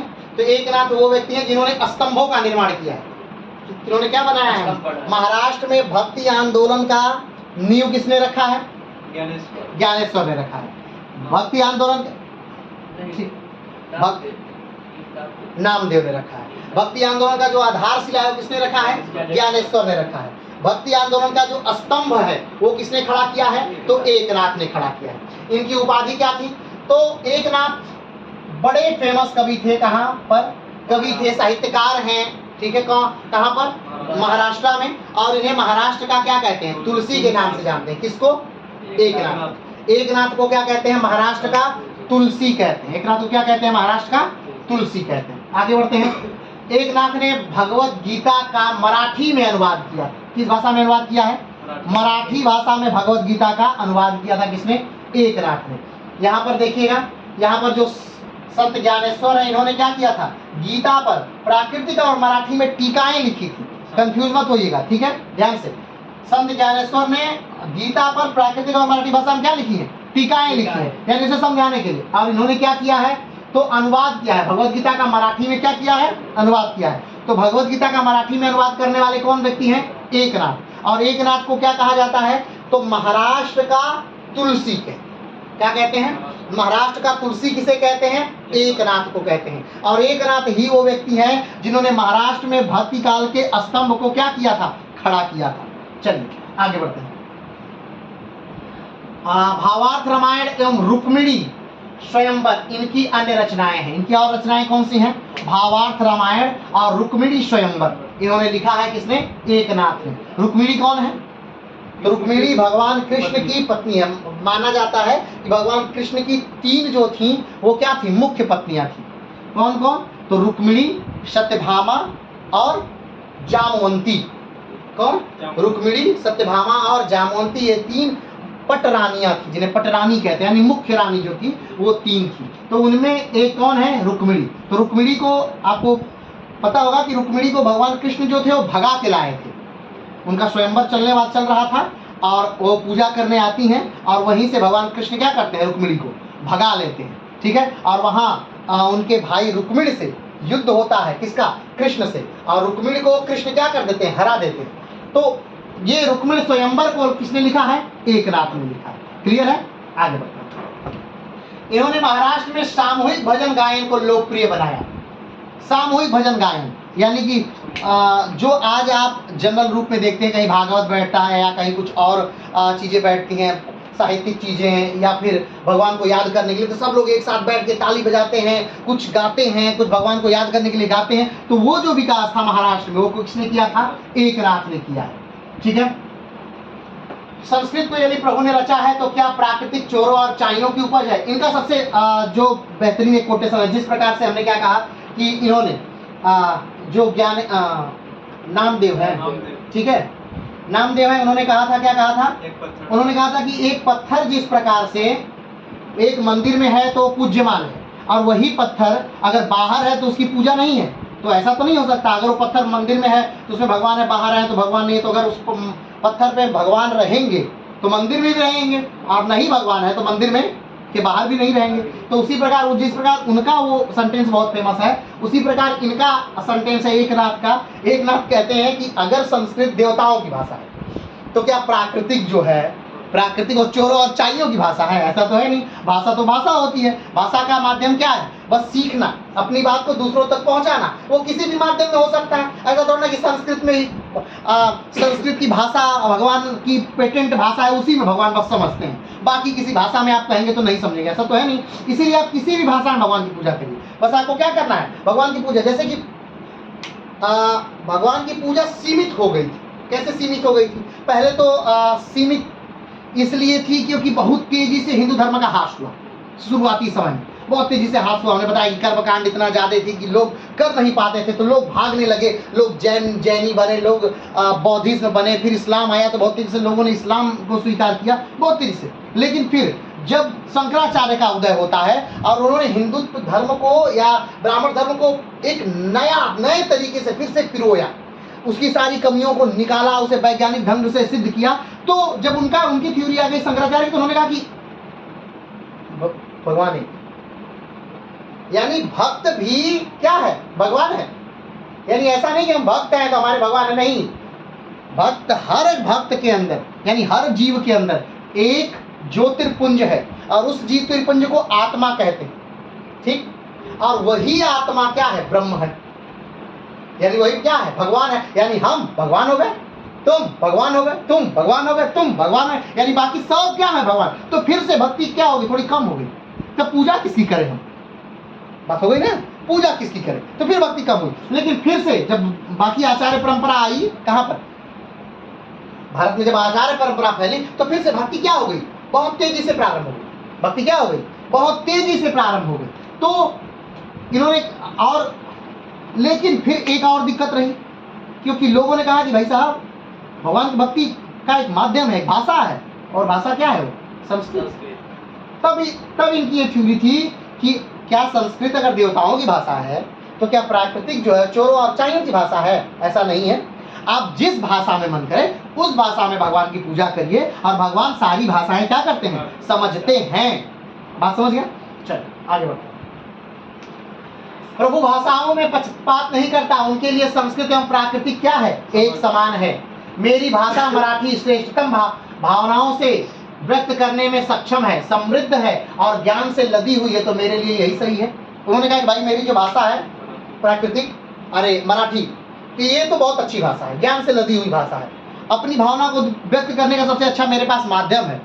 तो हम इसमें व्यक्त नहीं करेंगे, हम अब संस्कृत सीखेंगे और टूटी फूटी संस्कृत बोलेंगे, तो ऐसा नहीं है। हम अपनी भाषा में भगवान का भजन करेंगे, भगवान हमारी भाषा समझेंगे। चलिए, भगवान भाषाओं के बंधन में नहीं बंधे, भगवान उन चीजों से क्या है, मुक्त है, ठीक है। इसलिए संस्कृत आपको सीखने की या संस्कृत में बोलने की, संस्कृत में लिखने की आपको जरूरत नहीं। आगे बढ़ते हैं, तुकाराम। और कौन संत है, तुकाराम। कौन है, तुकाराम। तो हमने यहाँ पर क्या कहा था, तुकाराम ने क्या किया है, तुकाराम ने गुंबद का निर्माण किया है। तुकाराम ने क्या किया है, महाराष्ट्र के भक्ति काल की क्या किया, गुंबद का निर्माण किया। किसने, तुकाराम ने। और इनको क्या कहते हैं, महाराष्ट्र का कबीर कहते हैं। महाराष्ट्र का कबीर किसको कहते हैं? तुकाराम को कहते हैं। महाराष्ट्र का अब तुलसी किसे कहते हैं? एकनाथ को महाराष्ट्र का तुलसी कहते हैं और तुकाराम को महाराष्ट्र का कबीर कहते हैं। तो तुकाराम क्या कह रहे हैं? इनका जन्म कहाँ हुआ है? पूना हुआ है। पूना में, पूना कहाँ है? महाराष्ट्र में ही है, वर्तमान की महाराष्ट्र में ही है, के निकट एक देहू है, वहां हुआ था। और कब हुआ था? तो 1608 में हुआ था। कब हुआ था? 1608 में। तो चलिए 1608 को इतिहास में लेके आइए और 1608 में को दिल्ली में लेकर आइए। तो बताइए उस समय 1608 में किसका शासनकाल दिल्ली में चल रहा है? जहांगीर। क्यों? क्योंकि 1605 में किसकी मृत्यु हो जाती है? अकबर की मृत्यु हो जा रही है और उसके बाद उसका पुत्र जो है जहांगीर यानी सलीम गद्दी पर बैठ रहा है। कहाँ बैठ रहा है? गद्दी पर बैठ रहा है। और उस समय यानी महाराष्ट्र में उस समय शासन किसका रहा होगा तब? जहांगीर का। किसका शासन? तो अब 1608 में किसका जन्म होता है? तुकाराम का जन्म होता है। कहाँ? पूना के निकट देहू में, महाराष्ट्र में जो है जन्म होता है। संप्रदाय क्या है? बारकारी। बारकारी, बारकारी में किसको पूछते हैं? विष्णु को। विष्णु, बारकारी में किसको पूछते हैं? विष्णु को। और घरकारी में किसको पूछते हैं? शिव को। घरकारी में किसको पूछते हैं? शिव को नहीं, राम को। घरकारी में किसको पूछते हैं? राम को। अब घरकरी संप्रदाय के संत कौन हैं? राम को पूजने वाले संत कौन हैं? रामदास। अभी आया था रामदास, शिवाजी के गुरु, घरकरी संप्रदाय के। क्लियर है? चलिए, तो ये किसके? तुकाराम की किस संप्रदाय के हैं? बारकारी संप्रदाय के। किसके हैं? बारकारी संप्रदाय के संस्थापक इन्हें माना जाता है। तुकाराम बारकारी संप्रदाय क्या है? संस्थापक हैं। और घरकारी संप्रदाय के एक संत कौन है? रामदास। और रामदास किसके गुरु हैं? शिवाजी के गुरु हैं। चलिए आगे बढ़ते हैं। विशेष क्या है? महाराष्ट्र में भक्ति मार्ग के सबसे प्रभावशाली संत, सर्वोच्च प्रतिपादक तुकाराम थे। यानी महाराष्ट्र में पूछा जाए कि सबसे बेहतरीन, सबसे बड़े संत जिन्होंने भक्ति काल को चरम तक पहुंचाया, वो कौन थे महाराष्ट्र में? तो तुकाराम थे। और उन्हें महाराष्ट्र का क्या कहते हैं? तो कबीर कहते हैं। और किस संप्रदाय से थे वो? किस संप्रदाय से? तो बारकारी संप्रदाय से थे। किस संप्रदाय से थे? बारकारी संप्रदाय। आगे बढ़ते हैं। तुकाराम जहांगीर एवं शिवाजी के समकालीन थे। किसके समकालीन है? जहांगीर। जहांगीर के समकालीन है। तो ध्यान दीजिएगा, जहांगीर के आखिरी समय में एक और शक्ति महाराष्ट्र में उदित हो रही थी, और वो शक्ति किसकी है? मराठाओं की। और एक बात और, अब देखिए, जैसे मराठाओं के उत्थान का कारण हमने जब पढ़ाया था मराठा काल में, तो आपने बहुत सारे कारण पढ़े, वो इसमें एक कारण और, एक मूल कारण और था, और वो था महाराष्ट्र में भक्ति काल का उदय। महाराष्ट्र में भक्ति काल का उदय भी एक मुख्य कारण था। क्यों? क्योंकि इन संतों ने महाराष्ट्र के लोगों को भाषा के आधार पर बांध दिया। क्या कर दिया? भाषा के आधार पर। जैसे कि उदाहरण के तौर पर मान लीजिए आप दिल्ली या मुंबई या कहीं जॉब कर रहे हो और वहां पर आपकी भाषा बोलने वाला आदमी मिल जाता है, ठीक है, तो लगता है कि वाह वाह वाह वाह वाह, क्या अमृत मिल गया। और अगर विदेश में कहीं आप हैं, अमेरिका में, जापान में, जर्मनी में, फ्रांस में, नीदरलैंड में अगर कहीं है और वहां आपकी भाषा बोलने वाला आदमी मिल गया तो और ज्यादा प्रफुल्लित मन हो जाता। तो इन संतों ने क्या किया? भाषा के आधार पर महाराष्ट्र को क्या किया? एक में बांधा। और उन्होंने हिंदुत्व की भावना इन्हीं संतों ने कहीं न कहीं जगाई, एकता की भावना इन्हीं संतों ने जगाई। और कहीं न कहीं मराठाओं के उदित होने का कारण, मराठा को एक जुट में बंध करके आगे आने का कारण कौन थे? ये कहीं न कहीं भक्ति आंदोलन के ये संत थे। तो तुकाराम जो है वो किसके समय में है?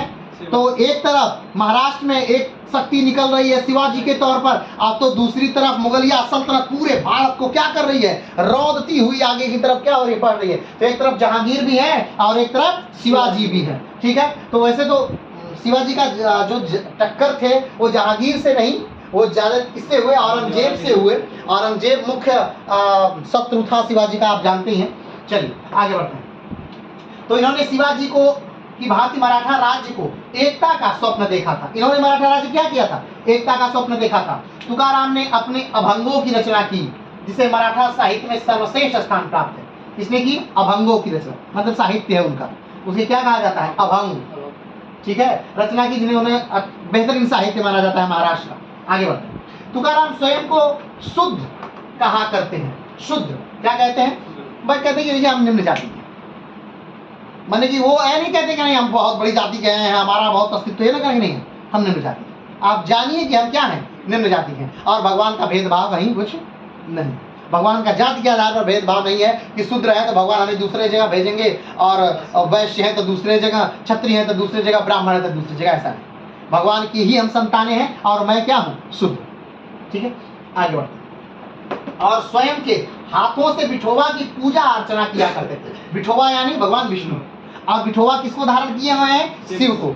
और शिव और विष्णु की कल्पना पहली बार कब की गई, हरिहर कल्पना, गुप्त काल में की गई है हरिहर कल्पना। हरि माने भगवान विष्णु और हर माने शिव। आगे बढ़ते हैं। तुकाराम कहते हैं शूद्र परिवार में जन्म लेने के कारण मैं स्वयं अहंकार से मुक्त हूँ। उन्होंने कहा कि देखिए शूद्र परिवार में जन्म लेने से एक चीज बड़ा अच्छा हुआ है, हम शुरू से ही अपनी भावनाओं को, अपने आप को, अपने अहम को दबाए हुए हैं, और अगर नहीं भी दबाए तो लोगों ने उसे और रौंद के दबा दिया, तो हमें अहंकार वैसे ही नहीं। तो एक चीज मुझे जो पुश्तैनी मिल गई है, जो जेनेटिकल मिल गया, वो ये कि हम शूद्र में जन्मे हैं, तो उसे मेरे अंदर अहंकार नहीं है। आगे कहते हैं, तुकाराम ने शिवाजी के द्वारा प्रदत्त धन संपदा को यह कहकर अस्वीकार कर दिया कि मेरे लिए सोने का मिट्टी समान है। जैसे कि शिवाजी हैं, तुकाराम है, तो एक समकालीन है दोनों लोग, शिवाजी, तुकाराम, जहांगीर एक समय काल में है। तो शिवाजी बहुत सारा धन, पहले संतों को धन देने की परंपरा थी, संत उस धन को लेते थे, और जो संत बहुत ज्यादा धनवान हो जाते थे, बड़े हो जाते थे, उनका कहीं न कहीं राजनीति में हस्तक्षेप हो जाता था, राजा को बढ़ाने और बिगाड़ने में योगदान देने लगते थे। जैसे आज बड़े बड़े कंपनियों के जो मालिक हैं, नाम लेने की आवश्यकता ही नहीं है, मतलब वो क्या करते हैं, सरकारें बनाने और बिगाड़ने में उनका महत्वपूर्ण योगदान है। पार्टियों को फंड देना है, पार्टी उससे प्रचार करेगी, दुनिया भर के पैसे, और जब वो पार्टी सत्ता में आएगी तो उस कंपनी को क्या करेगी, उस व्यक्ति को क्या करेगी, लाभ पहुंचाएगी। तो ऐसे पहले भी होता था। तो शिवाजी धन दे रहे हैं, किसको धन दे रहे हैं, तुकाराम को। तुकाराम कह रहे हैं कि हम लेके क्या करेंगे। एक संत का अगर सही तौर पे देखा जाए तो एक संत का धन से क्या लेना देना, कोई लेना देना है। उनको भगवान की आराधना करनी है, 2 रोटी का भोजन करना है, और वो भी पहले से फिक्स है कि 5 घर मांग कर ही खाना है। अब जो 5 घर मांग के खाना, उसमें जितना मिलना है पेट भर जाना है, तो सोना लेके क्या हम माल बनवाते रहे, फिर और टेंशन लेते रहे कि सोना कोई चुरा न ले, तो इसमें और ज्यादा समस्या। चलिए आगे बढ़ते हैं। तुकाराम ने शिवाजी द्वारा धर्म को क्या कर दिया, छोड़ दिया। तुकाराम के उपदेशों के अंतर्गत महाराष्ट्र धर्म को एक निश्चित आकार प्राप्त, महाराष्ट्र को क्या प्राप्त हुआ, एक निश्चित आकार। क्या, कैसे कैसे निश्चित आकार, इनकी भाषा से। ठीक, इन्होंने सारे मराठी, उन्होंने कहा कि इस महाराष्ट्र में रहने वाले सब लोग क्या है, मराठा हैं, तो सब लोग क्या हो जाओ, एक हो जाओ। ठीक, और हिंदुत्व को क्या करो, बढ़ावा दो, एकजुटता लाओ, भाई बंधुता लाओ। ठीक, तो इनकी वजह से कहीं ना कहीं मराठा का एक आकार मिला, महाराष्ट्र को एक आकार मिला। ठीक है, महाराष्ट्र के वैष्णव आंदोलन में पंढरपुर एक तीर्थ स्थल माना जाता है। पंढरपुर क्या है, एक तीर्थ स्थल है, महाराष्ट्र का जो वर्तमान क्षेत्र भी है, आज भी पंढरपुर क्या है, एक बढ़िया तीर्थ स्थल माना जाता है। ईश्वर संबंधी अवधारणा हो या समाज में जाति प्रथा का विरोध, तुकाराम कबीर की श्रृंखला की उन्नत कड़ी दिखते हैं। यानी हमेशा तुकाराम क्या करते हैं, कबीर जैसा ही बात को मानते हैं, यानी भगवान हैं, लेकिन उन्हें किसी मूर्ति में मत देखिए, उन्हें किसी लाउड स्पीकर में मत चिल्ला के बुलाइए। भगवान हैं, लेकिन वो कहाँ हैं, सबके अंदर हैं, हर जगह हैं, हर जगह व्याप्त हैं। वो आपको समझ रहे हैं, आपको सुन रहे हैं, उन्हें बुलाने चिल्लाने की आवश्यकता नहीं है। अच्छे कर्मों को करिए, भगवान को याद करिए। ठीक, ये मुख्य इनका क्या था, इनकी बातें, इनकी मुख्य बातें थी। और तुकाराम को कबीर की शैली में ही ये चूंकि बातें अपनी कहते थे, कबीर की भाषा में ही अपनी बातें कहते थे, इसलिए इनको क्या कहा गया, महाराष्ट्र का कबीर कहा गया। और महाराष्ट्र का तुलसी किसे कहा गया, तो एकनाथ को। चलिए आगे बढ़ते हैं।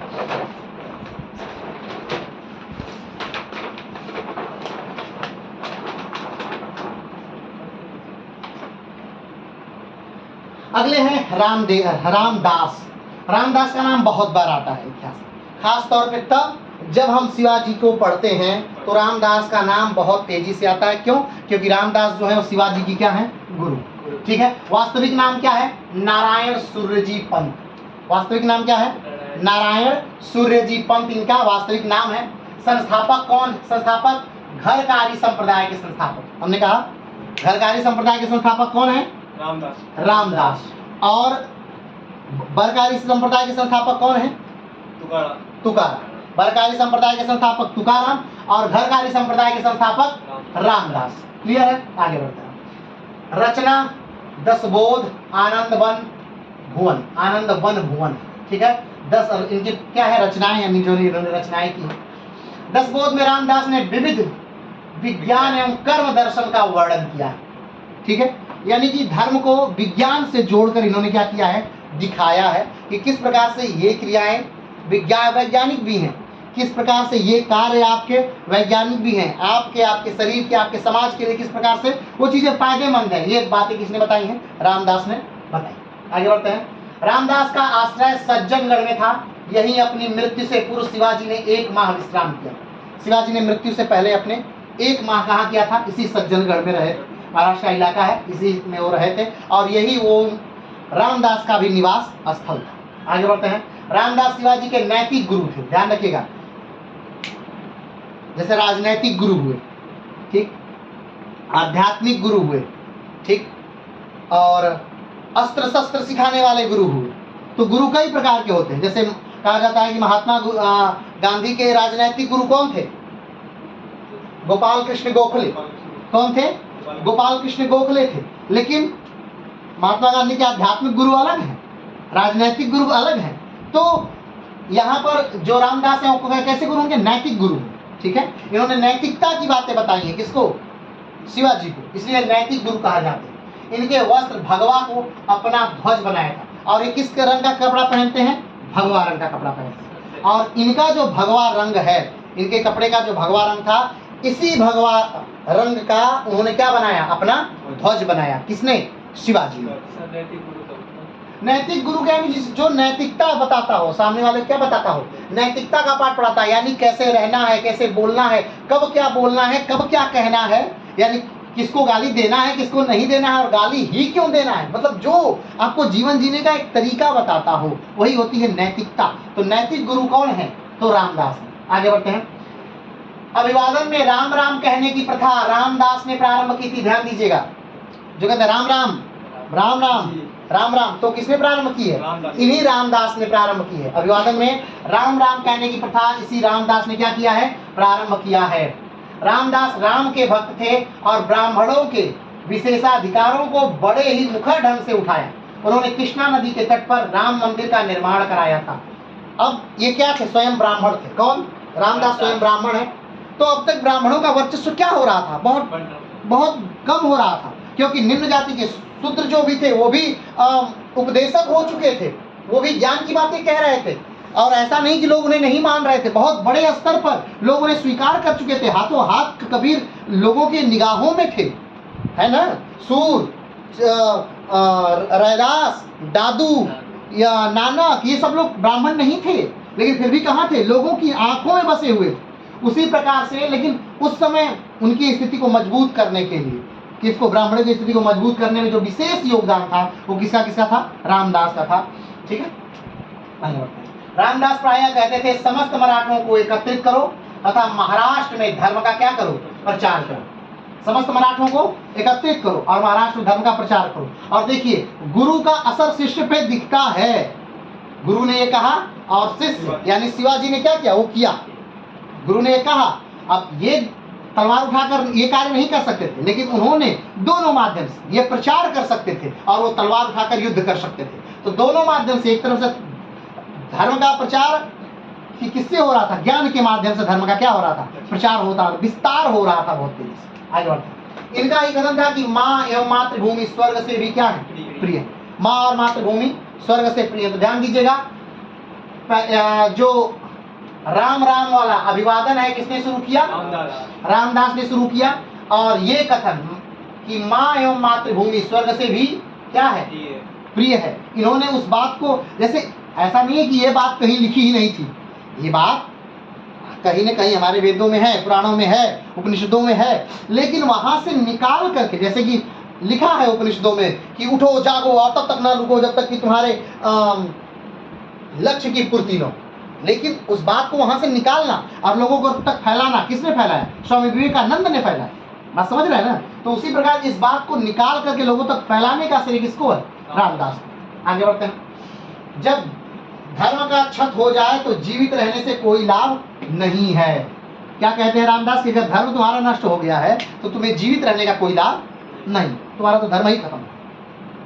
आगे बढ़ते हैं। जब अपने इष्ट में आस्था ही मर जाए तो जीवन से मृत्यु ही क्या है, बेहतर है। कौन कह रहे हैं, रामदास कह रहे हैं। कह रहे हैं कि तुम्हारा धर्म नष्ट हो गया तो तुम्हें जीने का औचित्य नहीं है, और अगर तुम्हारा इष्ट में आस्था नहीं है तब भी तुम्हारा जीवन क्या है, व्यर्थ है। ठीक, यानी कि जिसको तुम मानते हो, भगवान मानते हो, जिसको, जो तुम्हारे भगवान हो, उनमें तुम्हारी आस्था नहीं है। तुम बैठ रहे हो, उनसे कह रहे हो, लेकिन मन में तुम जानते हो कि होगा नहीं कुछ भी। तुम कह रहे हो कि भैया हमारा पेपर निकलवा दीजिए, लेकिन जानते हो कि होगा नहीं, यानी तुम्हारी आस्था नहीं है, अपने भगवान में आस्था नहीं है। तो अगर आस्था नहीं है तुम्हारे अपने भगवान में, तो उससे क्या है, मृत्यु बेहतर है। यानी कह रहे कि आस्था रखो, क्या रखना है, ये अपने इष्ट में, अपने भगवान में, अपने आराध्य में क्या रखनी है, आस्था रखनी है। और अपने धर्म को क्या करना है, धारण किए रखना है। और धर्म नहीं है तब भी जीवन का कोई औचित्य नहीं है, और आस्था नहीं है तुम्हारे किसमें, इष्ट में, तब भी जीवन का कोई औचित्य नहीं है। कौन कह रहा है, रामदास कह रहे हैं। आगे बढ़ते हैं। स्वर्ग की प्राप्ति के लिए प्रयत्न करने से बेहतर है कि संसार में रहकर पुरुषार्थ किया जाए। हम यज्ञ कर रहे हैं, क्यों कर रहे हैं, स्वर्ग में जाएंगे। हम खूब सोने चांदी का दान कर रहे हैं, क्यों कर रहे हैं, स्वर्ग में जाएंगे। हम रोज माला जाप कर रहे हैं, क्यों कर रहे हैं, स्वर्ग में जाएंगे। हम रोज कोई पाठ कर रहे हैं, चालीसा पढ़ रहे हैं, बहुत सारी कर्मकांड कर रहे हैं, क्यों, स्वर्ग में जाएंगे। तो कह रहे हैं कि उस सब चीजों को करने से बेहतर है भाई साहब कि आप कोई पुरुषार्थ का कार्य कीजिए, यानी दूसरों की भलाई का कार्य कीजिए, सेवा का कार्य कीजिए, जिससे आपका यश ख्याति दूर दूर तक फैले। तो आप वैसे ही जीते जीते ही कहाँ चले गए, स्वर्ग में चले गए। जिस चीज को आपने देखा नहीं उसके लिए आप क्या कर रहे हैं, रात दिन लगे हुए हैं, और जहां पर है उसके लिए कोई चीज नहीं, कोई कार्य नहीं करना है। तो वहां ऐसा नहीं करिए, आप जहां जो जिसको नहीं देखे उसके लिए कुछ भी करने की आवश्यकता नहीं। आप बस पुरुषार्थ करिए, अपने बल पर कुछ बेहतर करने का क्या करिए, मुहिम चलाइए और वो बेहतर करिए। बात समझ रहे हैं ना, वो बेहतर करिए। इससे क्या हो जाएगा, इससे आप जीते जी ही क्या हो जाएंगे, अमर हो जाएंगे। तो तीन बातें मुख्यतः इनकी बहुत फेमस है। एक राम राम वाली बात, दूसरा मातृभूमि और स्वर्ग जो है वो क्या है, सबसे प्रिय होता है। जहां पर जन्म आपने लिया और आपकी माँ, वो सबसे प्रिय होती हैं। अगर आपका धर्म नष्ट हो गया तो आप नष्ट हो गए, आपकी इष्ट देव पे अगर आपकी श्रद्धा नष्ट हो गई तो आप मृत्यु के समान हो गए। और अगर आप जो स्वर्ग की प्राप्ति के लिए कार्य कर रहे हैं वो करने की आवश्यकता नहीं, आप पुरुषार्थ का कार्य करिए। संत रामदास ने शासकों के कर्तव्य के विषय में कहा कि उन्हें कुछ समय एकांत में रहकर आत्मनिरीक्षण करना चाहिए, जो कि राज्य में स्थिरता एवं शांति के लिए आवश्यक है। उसने कहा कि देखिए, हमेशा लड़ रहे हैं, हमेशा भिड़ रहे हैं, हमेशा कुछ न कुछ आप कर रहे हैं, ठीक है, वो सारा कार्य करिए, लेकिन कुछ समय आप एकांत में दीजिए, शांति में अपने आप कुछ बिताइए, आपको कुछ नया मिलेगा और उस नया से आप कुछ बेहतर समाज के लिए कर सकें। ठीक है, अगले संत हैं महानुभाव पंथ। ठीक है, अगले संत कौन है, महानुभाव पंथ संस्थापक गोविंद प्रभु, स्थापक। ठीक है, कौन संत है, महानुभाव पंथ है। इस पंथ पर राज्य द्वारा प्रतिबंध लगा दिया गया था। महानुभाव पंथ पर क्या कर दिया गया था, प्रतिबंध लगा दिया गया था। ठीक है, इसने वेदों में अविश्वास, ये जो पंथ है महानुभाव पंथ है, इसने क्या कर दिया, ये वेदों को नहीं मानता, उपनिषदों को नहीं मानता, पुराणों को नहीं मानता है, वर्ण व्यवस्था नहीं मानता है, जाति व्यवस्था नहीं मानता। इसलिए राज्य में जब ये प्रारंभ हुआ उसी समय राज्य में क्या लगा दिया गया, प्रतिबंध लगा दिया गया। ठीक है, आगे, इसलिए इस संप्रदाय के ग्रंथ मराठी भाषा में गुण लिपि में लिखे गए। इसके जो ग्रंथ थे, अब जैसे कि आज अगर कोई हिंदू धर्म पर कोई कटाक्ष करता है, या इस्लाम पर कोई कटाक्ष करता है, या सिख पर या ईसाइयों पर कोई कटाक्ष करता है, भले वो सही बात ही बताए, तो इस क्या होगा, उसे ट्रोल कर दिया जाता है, उसके चीज़ों को, उसके व्यक्तित्व पर लांछन लगाना शुरू कर दिया जाता है, उसे बहुत बुरा साबित किया जाता है, यही किया जाता है ना। तो इसने भी जब चीज़ों को नहीं माना तो इसको भी क्या किया गया, एक तरह से बैन कर दिया गया, इस पर बहुत सारे प्रतिबंध लगा दिए गए। लेकिन फिर भी ये कहीं ना कहीं जुड़ा रहा, समाज से क्या किया, जुड़ा रहा। तो इसने अपनी रचनाएं की, लेकिन ये ब्रज में नहीं लिख सकता था, क्योंकि ब्रज बहुत फेमस है, सब लोग जान जाएंगे, जला दिए जाएंगे इनके सारे ग्रंथ। इसने अवधि में नहीं लिखा, क्योंकि अवधि भी फेमस है। मराठी में भी नहीं लिखा। मराठी की गुण लिपि जो थी, जो सबसे कठिन मराठी थी, उसमें इसने अपने ग्रंथों को क्या की, रचना की, ताकि बहुत कम लोग पढ़ पाएं और हमसे जुड़े लोग ही क्या करें, इसे जान पाएं, पढ़ पाएं। तो इसे नष्ट न किया जाए, तो इसे नष्ट होने से बचाने के लिए इसे गुण लिपि में क्या किया गया, लिखा। ठीक है, लिखे गए इस पंथ के अनुयायी दत्तात्रेय को ईश्वर का अवतार मानते हैं। दत्तात्रेय को क्या मानते हैं? ईश्वर का अवतार। दत्तात्रेय क्या है? एक व्यक्ति है, ठीक है, उनको क्या मानते हैं? ये ईश्वर का अवतार मानते हैं। चक्रधर, ठीक है, इसी महानुभाव पंथ से जुड़े हुए थे। चक्रधर जो है ये किस महानुभाव पंथ से? महानुभाव पंथ से क्या किए? जुड़े हुए हैं। और चक्रधर महानुभाव पंथ के प्रथम धर्म प्रचारक थे। प्रथम धर्म प्रचारक कौन है महानुभाव पंथ का? तो चक्रधर। कौन है? चक्रधर। तो अभी हमने लोगों ने इसमें किसको किसको जाना? रामदास को जाना और महानुभाव पंथ को जाना। और ये दोनों किससे जुड़े हुए हैं? भक्ति आंदोलन से जुड़े। भक्ति आंदोलन में किससे जुड़े हुए हैं? महाराष्ट्र में भक्ति आंदोलन से जुड़े हुए हैं। और महाराष्ट्र में भक्ति आंदोलन से किससे जुड़े हुए हैं? निम्न वर्गीय शाखा से जुड़े हुए हैं। और निम्न वर्गीय शाखा किससे जुड़े हुए हैं? दक्षिण भारत में भक्ति आंदोलन से जुड़े हुए हैं। अब दक्षिण भारत में भक्ति आंदोलन किससे जुड़ा हुआ है? भक्ति आंदोलन से जुड़ा हुआ है। तो भक्ति आंदोलन का दो भाग, दक्षिण भारत में भक्ति आंदोलन, उत्तर भारत में भक्ति आंदोलन। दक्षिण भारत के भक्ति आंदोलन का दो भाग, लोकप्रिय शाखा यानी कि निम्न वर्गीय शाखा और अभिजात्य वर्गीय यानी उच्च वर्गीय शाखा। निम्न वर्गीय शाखा के दो भाग, लिंगायत संप्रदाय और महाराष्ट्र भक्ति आंदोलन। उच्च वर्गीय शाखा के दो भाग यानी आचार्य आंदोलन और अलवार और नयनार आंदोलन। तो अभी हम किसकी बात कर रहे हैं? महाराष्ट्र में भक्ति आंदोलन की। और इसमें जो ज्ञानेश्वर महादेव नामदेव इनकी हम लोग बात कर रहे हैं। चलिए आगे बढ़ते।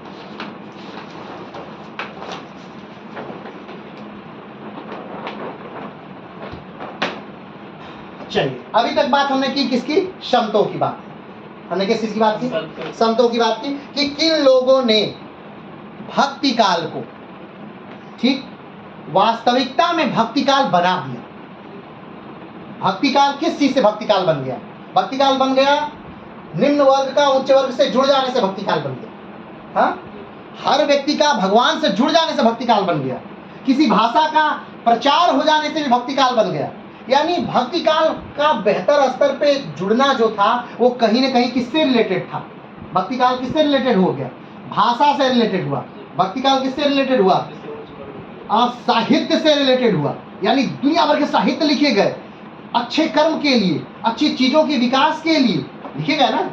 तो अभी तक तो बात ये, अब हम लोग किस टॉपिक की बात कर रहे हैं? तो महाराष्ट्र भक्ति आंदोलन के का प्रभाव सिर्फ महाराष्ट्र में ही नहीं, भक्ति आंदोलन का प्रभाव क्या रहा हर उस स्थान विशेष पर जहां पर भक्ति आंदोलन क्या हुआ? बढ़ा, फला, फूला। हर उस स्थान पर भक्ति आंदोलन का क्या प्रभाव रहा? तो चलिए उस बारे में बात करते हैं। क्या प्रभाव छोड़ा भक्ति आंदोलन? ठीक है, आया, समय के साथ बीत गया, क्या प्रभावित हुआ? समाज क्या बदला? क्या कुछ प्रभाव पड़ा? क्या समाज में कुछ बदलाव हुए? तो क्या बदलाव हुए उसी बात को हम यहाँ पे क्या करते हैं? जानते हैं। चलिए, भक्ति आंदोलन ने यह सिद्ध कर दिया कि भारतीय अपने धर्म एवं संस्कृति के माध्यम से अपनी रक्षा कर सकते हैं।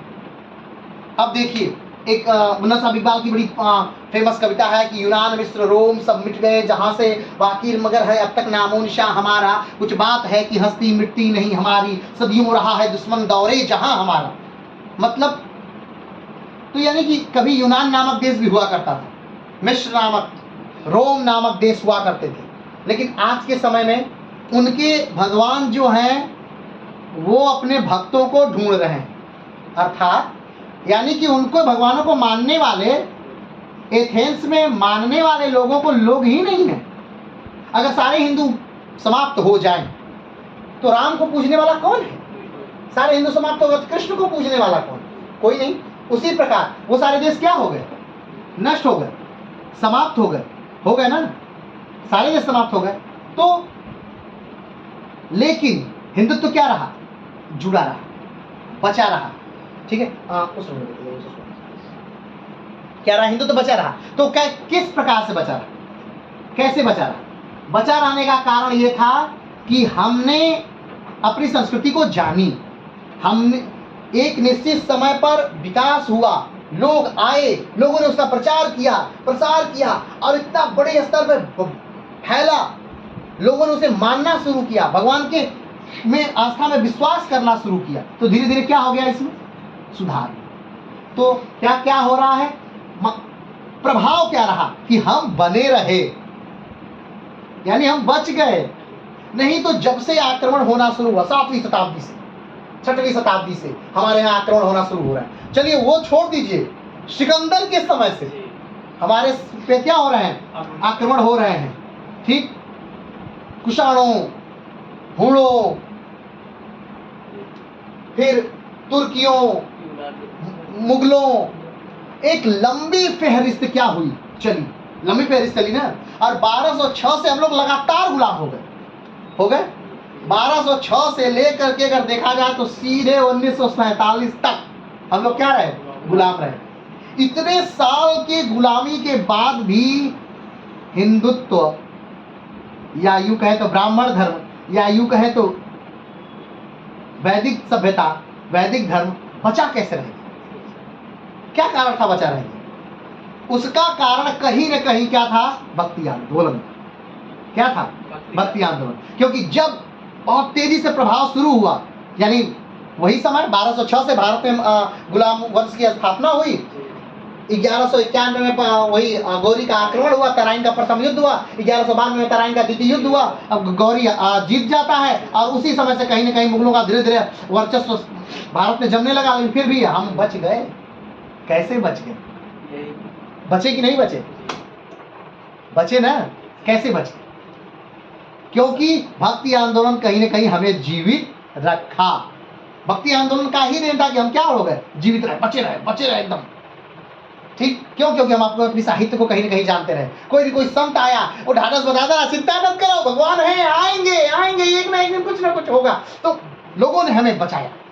तो किसने बचाया? लोगों ने बचाया, कहीं न कहीं उसी धर्म ने बचाया। तो क्या कहा गया? भक्ति आंदोलन ने यह सिद्ध कर दिया कि भारतीय अपने धर्म एवं संस्कृति के माध्यम से अपनी रक्षा क्या कर सकते हैं। लड़के हमने नहीं किया, लेकिन हम अपने धर्म के माध्यम से अपनी रक्षा कर लिए। हम अभी तक जीवित बचे हुए हैं। रोम इतना समय तक गुलाम रह के नहीं जीवित बचा रहा, वो खत्म हो गया, नष्ट हो गया, लेकिन हम अभी तक जीवित क्या है, बचे हुए हैं। आगे बढ़ते हैं। यह इन्हीं के द्वारा उभारी गई राजनीतिक शक्ति का परिणाम था कि पंजाब में सिख राज्य एवं दक्षिण में मराठा राज्य का उदय संभव हो सका। कहीं न कहीं उन संतों का ही कमाल था। हमने कहा कि रामदास आए, तुकाराम आए, और उन संतों ने क्या कहा कि मराठा ताकत एक है, सारे मराठी एक है, सबको क्या करना चाहिए, मिल के रहना है, मिल के लड़ना है, ठीक, हिंदुत्व का प्रचार करना है। तो वो किसके माध्यम से उन्होंने कहा? एक बेहतरीन संत है, लोगों की नजर में वाह क्या आदमी है, बहुत अच्छे हैं।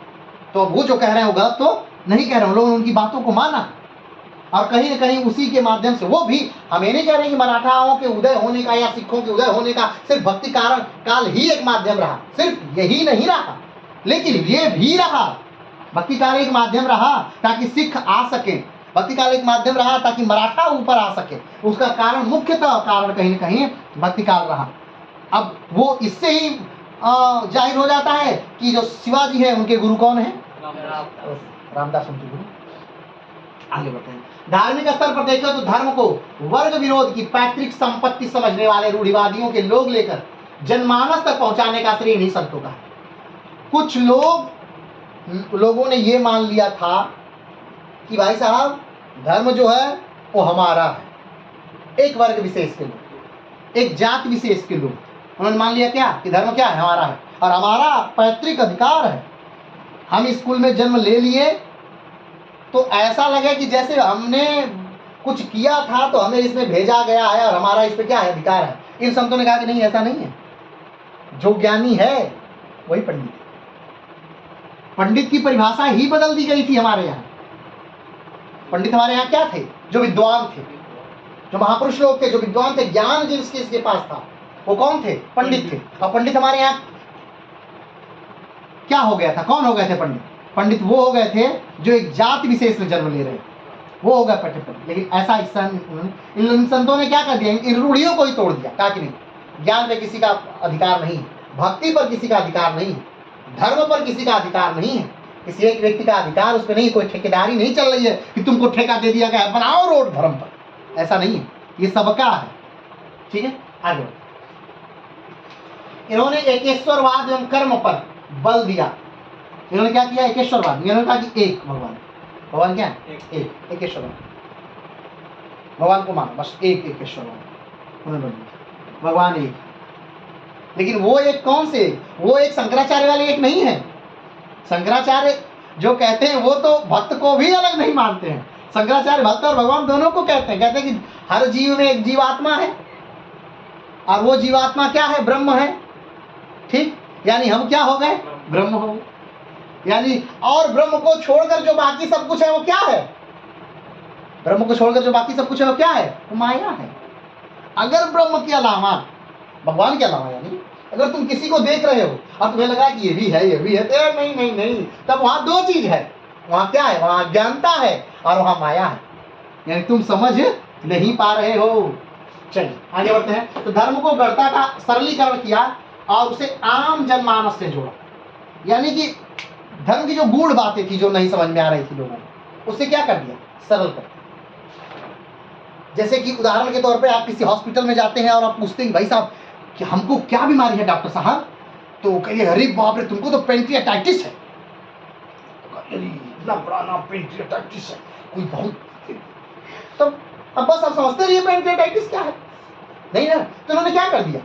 सरलीकरण कर दिया। अब जैसे अब आ गया मोबाइल, अब डॉक्टर साहब ने कहा पेंक्रियाटाइटिस है और आपने डाल दिया कि क्या होता है पेंक्रियाटाइटिस, तुरंत सरल भाषा में आ गया कि भाई साहब आंत में जब कुछ बंध जाए, फंस जाए, मुड़ जाए तो वही क्या हो जाता है? पेंक्रियाटाइटिस हो जाता है।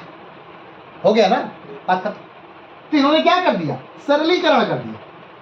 धर्म के ठेकेदारों ने बड़े बड़े शब्द करके जो भगवान को बड़ी बड़ी संस्कृत की भाषाओं में समेट कर रख दिया था, ग्रंथों में रख दिया था, उसे उन्होंने क्या कर दिया? सरल कर दिया।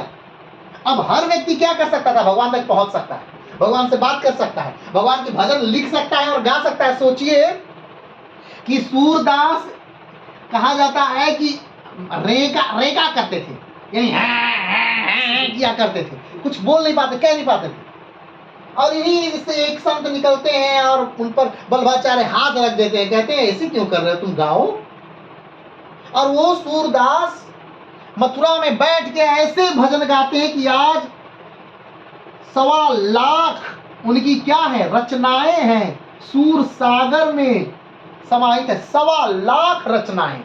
एक अंधा बोला है, लिखा भी नहीं है, बोला है, लोगों ने लिखा है। और सुबह भी गा रहा है भगवान की रचनाएं अलग अलग, और फिर बदल के शाम की आरती में फिर बदल के रचनाएं गा रहा है। ये देखिए, ये कमाल था भक्ति आंदोलन का, ये गजब की बात थी भक्ति आंदोलन। तो भक्ति आंदोलन ने क्या किया? जो गूढ़ता थी, संस्कृत की गूढ़ता थी, बहुत संस्कृत के बड़े बड़े ग्रंथ थे, उन सबको क्या कर जनमानस तक पहुंचाया। लोगों ने मराठी भाषा में अनुवाद कर दिया, यार मतलब पढ़ो, इसको पढ़ो, जानो। अब जैसे उदाहरण के तौर पे कि रामायण है, वाल्मीकि कृत रामायण है, अगर वो संस्कृत में, तो कितने लोग संस्कृत जानते हैं, लेकिन पढ़ना नहीं चाहते हैं। क्या पढ़ना चाहते हैं, लेकिन हिंदी में है तो भाई पढ़ेंगे। लेकिन आज की माध्यम, आज की डेट में क्या सब लोग पढ़ रहे हैं, जान रहे हैं। अब ऐसा नहीं है कि बाबा के पास ही बस किसका ज्ञान फिक्स है रामायण का, बस बाबा जो बताएंगे वही से। नहीं नहीं नहीं, आप उठाइए रामायण, देखिए कि बाबा बता रहे हैं, फेंक बता रहे हैं, सही में रामचरितमानस या रामायण में लिखा है। बात समझ रहे हैं ना? चलिए आगे बढ़ते हैं। उन्होंने क्या किया? सरलीकरण किया, धर्म को एकदम सरल बना दिया भाषा के माध्यम से। धर्म कैसे सरल हो गया? भाषा के माध्यम से, रचनाओं के माध्यम से। अब कहां तक पहुंच गया? आम जनता। अभी तक कहां था? उच्च वर्ग तक। बस कौन भाई धर्म के बारे में जानता है? जो संस्कृत जानता है। और कौन संस्कृत सीखा है? तो संस्कृत वही सीखा है जिसके पास धन था। आम जनमानस ने सीखा है संस्कृत, वही बात। चलिए आगे बढ़ते हैं। जोड़ा कुछ नए तत्वों जैसे भजन, सत्संग एवं संकीर्तन आदि को धार्मिक परंपराओं से जोड़ा। इन्होंने किस चीज को जोड़ा? भजन को जोड़ा, सत्संग को जोड़ा। भजन यानी 10 लोग आ रहे हैं, बैठ रहे हैं, गा रहे हैं, तो उस माध्यम से देखिए 10 लोग आ रहे हैं, बैठ रहे हैं, गा रहे हैं, तो उस माध्यम से क्या हो रहा है? 4 लोग मिल रहे हैं, 5 लोग मिल रहे हैं, 10 लोग मिल रहे हैं, 20 लोग मिल रहे हैं, तो क्या हो रही है? बातें हो रही हैं। तो धर्म तो जुड़ा ही, एक आदमी का दूसरे आदमी से जुड़ाव हुआ, यानी आम जनमानस एक दूसरे से क्या किया? जुड़ा। किसके माध्यम से? सत्संग के माध्यम से, भजन के माध्यम से, संकीर्तन के माध्यम से। 10 लोग जुड़े ना, तो 10 लोगों से भजन, प्रेम, तो भगवान के प्रति प्रेम बढ़ा, उनका भी तो प्रेम बढ़ा, वो भी तो मिले, उनके भी तो आपस में बातें हुई। तो इससे क्या हुआ? लोग जुड़े, भाषा जुड़ी, भाषा का प्रभाव बढ़ा। अब भाई साहब संत ज्ञानेश्वर अगर उत्तर महाराष्ट्र में है, दक्षिणी महाराष्ट्र में जाएंगे तो क्या भीड़ नहीं लगेगी? तभी तो लगेगी, और उनकी बातों को तभी तो लोग सुनेंगे। तो प्रचार किसका हो रहा है? आप लोग संत ज्ञानेश्वर का नहीं, अरे प्रचार तो भाषा का हो रहा है। किसका हो रहा है? प्रचार भाषा का। और पूरा महाराष्ट्र क्या हो रहा है? जुड़ रहा है। जोड़ का कौन रहा है? संत ज्ञानेश्वर नहीं, भाषा। वो भाषा जोड़ रही है। जिस भाषा पर क्या हो गया था, ठेका हो गया था एक आदमी का, अब संस्कृत में भले ही सबसे बड़े ऋषि जा करके संस्कृत में बोले, ब्रह्मांड का सबसे बड़ा ऋषि जा करके अब चाइनीज में बोल रहा है, कई लोग वहां खड़े रहेंगे। और एकदम जो कुछ नहीं जानता वही जाके बोल रहा है, लेकिन ऐसी भाषा में बोल रहा है कि सबके समझ में आ रहा है। कुछ लोग तो जुड़ जाएंगे, उस नाके से बेहतर तो होगा वही बात। लोगों ने भाषा का, इन संतों ने मुख्य जो काम किया, उन्होंने भाषा का सरलीकरण किया, धर्म का सरलीकरण किया, और भाषा के सरलीकरण से धर्म को जनमानस तक पहुंचा दिया, आम व्यक्ति तक पहुंचाया, आम लोगों तक पहुंचाया, शूद्रों तक पहुंचाया, वैश्यों तक पहुंचाया। ब्राह्मणों तक तो पहले से ही था, उनकी तो पपौती हो गई थी, उसको समाप्त कर। चलिए आगे।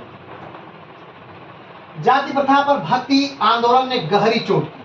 अब देखिए, आप जानिए कि रामानंद के जो गुरु, रामानंद के जो शिष्य है, वो बहुत सारे शिष्य, बहुत सारे शिष्य। अब उन्हीं शिष्यों में एक कड़ी आती है, किसकी? कबीर की। अब कबीर कौन है? तो एक जुलाहे के लड़के।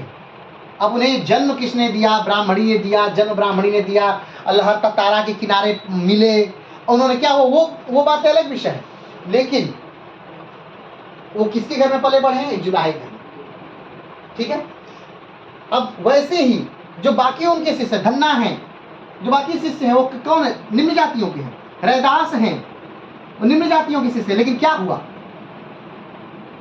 हो क्या रहा है कि देख रहे हैं कि निम्न जाति के लोग भी क्या बन जा रहे हैं? संत बन जा रहे हैं। जैसे रैदास से बातें करने के लिए, रैदास से मिलने के लिए, रैदास से शिक्षाएं लेने के लिए जो मीरा हैं, मीराबाई कौन? इतिहास से जोड़िए मीराबाई को, जल्दी से जोड़िए। नहीं जोड़ पा रहे हैं। अरे खानवा का युद्ध नहीं याद है? खानवा का युद्ध याद है? खानवा का युद्ध किसके किसके बीच हुआ था?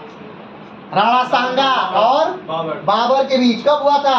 1527 में हुआ था। युद्ध में क्या हुआ था? युद्ध में राणा सांगा की हार हो गई थी, और राणा सांगा के सबसे बड़ा पुत्र जो था राजा भोज, वो इस युद्ध में क्या हो गया था? मार दिए गए थे। और उन्हीं की पत्नी है कौन? मीरा, वही मीराबाई। तो जब ये क्या जब क्या हो गया, जब इनका जब पति मर गए, तो अब कृष्ण को इन्होंने पति माना। किसको पति माना? कृष्ण को पति माना। और कृष्ण को पति मान कर ये रैदास के पास जा रही है शिक्षा के लिए। अब सोचिए, एक राजघराने की महिला पहले तो एक रस्म तोड़ रही है कि घर से, राजमहल से बाहर निकल रही है। देखिएगा, ये भक्ति काल का असर है। राजमहल की महिला, अब उसे तुलना करिएगा उस समय के समाज में। किस समय के समाज में? 1527 वाले समाज में। ठीक है, वो राजमहल की महिला राजमहल छोड़ के बाहर जा रही है, साधु का भेष पहन करके, और ज्ञान किसके ले रही है? एक शूद्र से। ज्ञान किससे ले रही है? एक शूद्र से, रैदास से ले रही है। और इस बात पे बहस हो रही है, उसके घर में लड़ाई तक हो रही है, उसे घर से निकाल तक दिया जा रहा है, लेकिन छोड़ नहीं रही है। तो ये क्या था? ये भक्ति काल का असर है।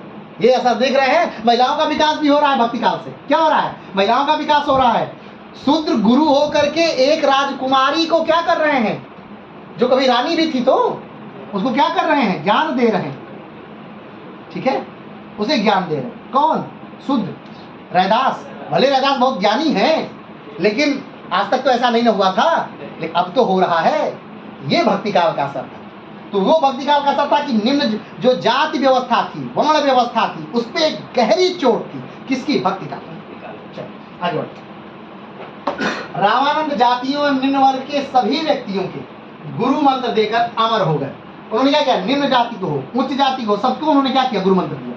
सबको अपना शिष्य बनाया, सबको अपना शिष्य बनाया। ये उनके लिए ये मतलब नहीं था कि ये निम्न जाति का है, उच्च जाति का है, ये है वो नहीं। उन्होंने कहा ऐसा कुछ नहीं। उन्होंने कहा कि जो योग्य है वो मेरा शिष्य।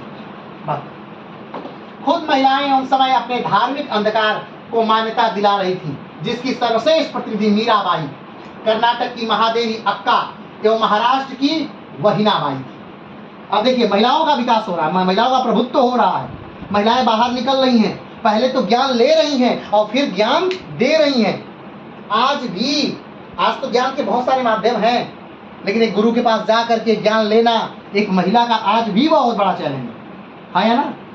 आज भी किसी लड़की का बाहर जाके दिल्ली में पढ़ना क्या है? चैलेंज है। अपने परिवार को मनाना, या परिवार बहुत ज़्यादा एडवांस है तब जाके उसे रखना वगैरह, बहुत अभी चैलेंज है।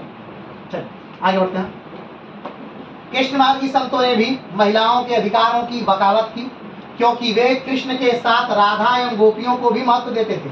जो कृष्ण मार्गी संत थे उन्होंने भी महिलाओं को क्या किया, महत्व दिया। क्यों? क्योंकि अगर आप कृष्ण को मानते हैं तो आप राधा को भी मानेंगे, मानेंगे ना। राधा के प्रेम को स्वीकार करेंगे तभी ना आप कृष्ण को मानेंगे। यानी कि शादी से पहले आपका प्रेम है किसी से तो आप उसे स्वीकार कर रहे हैं, तब तो आप कृष्ण को मान रहे हैं। और जब कृष्ण को आप स्वीकार कर रहे हैं यानी महिलाओं के वर्चस्व को क्या दे रहे हैं, मान्यता दे रहे हैं। यानी आप गोपियों के वर्चस्व को क्या दे रहे हैं, मान्यता दे रहे हैं। यानी आप ये कह रहे हैं कि हाँ भाई शादी हो गई लेकिन फिर भी एक स्त्री एक पुरुष से मिलने जाती है ना, तो आप उसे मान्यता दे रहे हैं। यानी आप क्या कर रहे हैं, स्त्री को स्वतंत्रता दे रहे हैं। और स्वतंत्रता दे रहे हैं तो यानी आप तब आप कृष्ण को मान रहे हैं। तो ये क्या आप देख रहे हैं, ये बदलाव हो रहे हैं। ये ऐसे बदलाव है कि अनजाने बदलाव, जानबूझ के कोई बदलाव कर नहीं रहा है। बस बदलाव क्या हो रहा है क्योंकि ज्ञान नीचे तक पहुंच रहा है। और जब नीचे तक पहुंच रहा है ज्ञान तो उसी में से अंकुर हो जगह जगह निकल रहे हैं और जगह जगह पेड़ बन जा रहे हैं अपने से। उन्हें पता नहीं क्यों पेड़ बन रहे हैं, उन्हें तो खाद मिल रहा है, पानी मिल रहा है। और वही जब तक वो पानी नहीं गया था, जमीन पे पानी नहीं पड़ा था, जमीन बंजर थी, कोई पौधा नहीं निकल रहा था। जो बारिश हुई है किसकी, ज्ञान की। और क्यों बारिश हुई है, ज्ञान की। क्यों बारिश हुई है, बारिश इसलिए हुई क्योंकि भाषा आ गई, जनमानस वाली भाषा। और सारे लोगों को अधिकार मिल गया कि हाँ पढ़ो, तुम भी पढ़ो, तुम भी ज्ञानी बनो, वो भी पढ़े वो भी ज्ञानी बने। अब सोचिए कबीरदास जी कहते हैं कि मसीकाजज छुयो नहीं कलम गही नहीं हाथ, यानी मैंने कापी और कलम कभी छुआ ही नहीं। और भाई साहब कापी नहीं छुए हैं, कलम नहीं छुए हैं, लेकिन बीजक जैसा महान ग्रंथ उनका है। सूरदास अंधे हैं, कल्पना नहीं कर सकते हैं, लेकिन उनकी जब रचना आप पढ़ेंगे तो कृष्ण की बांसुरी से लेकर के कृष्ण के मोर पंख के रंगों तक की व्याख्या कर दी है। अब कैसे कर दी है, कैसे कर दी है। एक अंधे आदमी को जबकि स्वप्न भी नहीं आते हैं, स्वप्न भी आते हैं तो सूर के स्वप्न सुनाई देते हैं, कोई चेहरा नहीं दिखाई देता है। लेकिन यहाँ पर जब सूर लिखते हैं तो उसकी व्याख्या करते हैं कि कृष्ण कितने सुंदर हैं, कृष्ण कैसे उन्होंने कटी पहनी है, उन्होंने किस प्रकार करधन पहनी है, और उसे किस प्रकार मोर पंख लगाए हुए हैं, किस प्रकार वो दौड़ रहे हैं, माखन रोटी कैसे खा रहे हो, सारे दृश्यों को उकेर कर रख दिया है। ओ ये करें, ये भक्ति का, ये भक्ति काल। क्यों? क्योंकि भाषा उन तक पहुंची है। वो अंधे हैं, बहरे नहीं हैं, सुने हैं, संकीर्तनों में बैठे हैं, वो सुने हैं। अब तक कोई सुन नहीं रहा था क्योंकि वह संस्कृत और पाठ हो रहा था संस्कृत, और संस्कृत दो चार लोगों तक जुड़ी हुई थी, भाषा ही। अब सोचिए संस्कृत का जमाना कब खत्म हो गया था, बुद्ध के समय में। बुद्ध भी अपना उपदेश किस भाषा में देते हैं? क्यों? क्योंकि आम जनमानस की भाषा हो गई थी वो। और आज भी लोग हम लोग जुड़े हुए थे संस्कृत से अपनी, जैसे कि आज भी चार लोगों में अंग्रेजी बोलना क्या माना जाता है, बहुत सम्मान का विषय है वो। लेकिन उससे ये लोग ये भूल जाते हैं कि क्या भाषा जो है वो, मतलब भाषा का अर्थ बस एक चीज से है कि मेरी बात अच्छे से आप तक पहुंच जाए। वो अंग्रेजी हो, हिंदी हो, भोजपुरी हो, उर्दू हो, अरबी हो, फारसी हो, जर्मन हो, तुर्की हो, कोई रसियन हो, कोई भी हो, कोई फर्क नहीं पड़ता। बस विषय क्या है कि मेरी बात सही सलामत आप तक पहुंच जाए, और वो जिस भाषा में पहुंचे। ठीक, जैसे कि मात्र सबसे ज्यादा अगर दुर्गति जो देखेंगे आप हिंदुस्तान में ही भाषा की देखेंगे, इससे ज्यादा दुर्गति ना आप पूरे कहीं नहीं देखेंगे। जैसे कि कहीं रसिया में अगर शोध पत्र लिखा जा रहा है, पीएचडी लिखी जा रही है तो रसियन में लिखी जाएगी, जर्मनी में लिखी जाए तो शोध पत्र जर्मन में लिखी जा रही है। जिसकी जो भाषा है उस भाषा में वो ग्रंथ लिखे जाएंगे, शोध पत्र लिखे जाएंगे, आर्टिकल लिखे जाएंगे। लेकिन यहाँ पर आपको शोध पत्र लिखना है, पीएचडी लिखना है तो आपको अंग्रेजी में लिखना है। क्यों? ये किसी को नहीं पता लेकिन हम लिख रहे हैं। और इसीलिए हम, जैसे कि एक बच्चा जो बॉटनी को समझ सकता है लेकिन उसे अंग्रेजी की मोटी किताब दे करके उसे पहले ही डरा दिया जाता है। क्यों? क्योंकि उसे भाषा नहीं आती। अरे स्वाभाविक बात है, अगर वो अंग्रेजी को बदल के चाइनीज कर दीजिएगा, किसी को नहीं आएगी, तो चाइनीज में क्या है पढ़ाएंगे? आप उस भाषा में पढ़ाएंगे जिस भाषा में क्या है वो सीख सके। तो एक भाषा के बदलाव ने इस भक्ति आंदोलन को चार चांद लगा दिया। निम्न जाति उच्च जातियों में कोई अंतर नहीं रहा, जाति प्रथा पर ठोकर हो गई। क्या महिलाएं भी निकल करके आई, भक्ति आंदोलन से जुड़ी, ऊंच नीच का भेदभाव समाप्त हुआ, अमीर गरीब का भेदभाव समाप्त हुआ, जो अधिकार था किसी एक जाति विशेष का किसी धर्म पर, वो चीजें समाप्त हुई। आगे बढ़ो। वर्ण व्यवस्था को निर्गुण संतों ने अस्वीकार कर दिया। वर्ण व्यवस्था नहीं, यानी ब्राह्मण, क्षत्रिय, वैश्य, शूद्र, इसको क्या कर दिया गया? अस्वीकार कर दिया। किसने अस्वीकार कर दिया? निर्गुण शक्तों में। निर्गुण शक्त माने कितने भागों में बताया निर्गुण को? दो भागों में। कौन सा? ज्ञान मार्गी और प्रेम मार्गी। ज्ञान मार्गी के मुख्य कवि कौन है? कबीर। और प्रेम मार्गी के मलिक मोहम्मद जायसी। ठीक है, चलिए आगे बढ़ते हैं। तो उन्होंने क्या कर दिया? निर्गुण जो संतों ने कहा कि नहीं भाई, जात व्यवस्था नहीं है, कोई जात व्यवस्था का मतलब नहीं, ठीक है, अस्वीकार कर दिया। सगुण संत हालांकि इसके समर्थक थे, लेकिन उन्होंने उसकी कसावट को अवश्य ढीला किया। कसावट समझ रहे हैं? यानी कसावट मतलब ये कि एक समय ऐसा भी था हमारे देश में शूद्रों को लेकर के कि आगे गगरियां बांधी जाती थी, मोर का पंख पहनाया जाता था, हाथ में एक लाठी दिया जाता था, ठोक ठोक के आवाज करके उसके बाद शहर में घुसा जाता था जोर जोर से। बस समझ रहे हैं? तो वो जो कसावट थी उसको क्या कर, अब परछाई से भी लोगों को क्या कर रखा जाता था? दूर रखा जाता था। तो निर्गुण संत तो संतों ने तो पूरी तरह से इनकार कर दिया, नहीं, जात व्यवस्था का कोई मतलब नहीं। आज जो सगुण संत थे उन्होंने क्या कर दिया? कसावट ढीला कर दिया। अच्छा ठीक है भाई, जात व्यवस्था है लेकिन थोड़ा कम है, थोड़ा उसमें। क्यों? क्योंकि अगर उतना ही कसावट रहेगी तो हो सकता है सब लोग निर्गुण की तरफ ही चले जाए। तो अपने से जोड़ना भी तो है कहीं ना कहीं। आगे बढ़ता है। रामानुज ने शूद्रों के लिए वर्ष में एक दिन निश्चित किया था जिस दिन वे कुछ मंदिरों में जा सकते थे। रामानुज ने क्या किया? कहा कि भाई शूद्रों को मंदिरों में जाने का अधिकार नहीं था। ठीक है, ये भी ध्यान रखिएगा कि अगर शूद्र वेदों का पाठ सुन लेते थे तो उनके कान में क्या कर दिया जाता था? शीशा पिघलाकर भर दिया जाता था, उनको सुनने का अधिकार नहीं दिया जाता था। लेकिन ये समय काल में क्या हुआ? समय काल में रामानंद क्या करेंगे? ठीक है भाई, आप एक दिन मंदिर में भी जाकर क्या करिए? पूजा अर्चना करिए।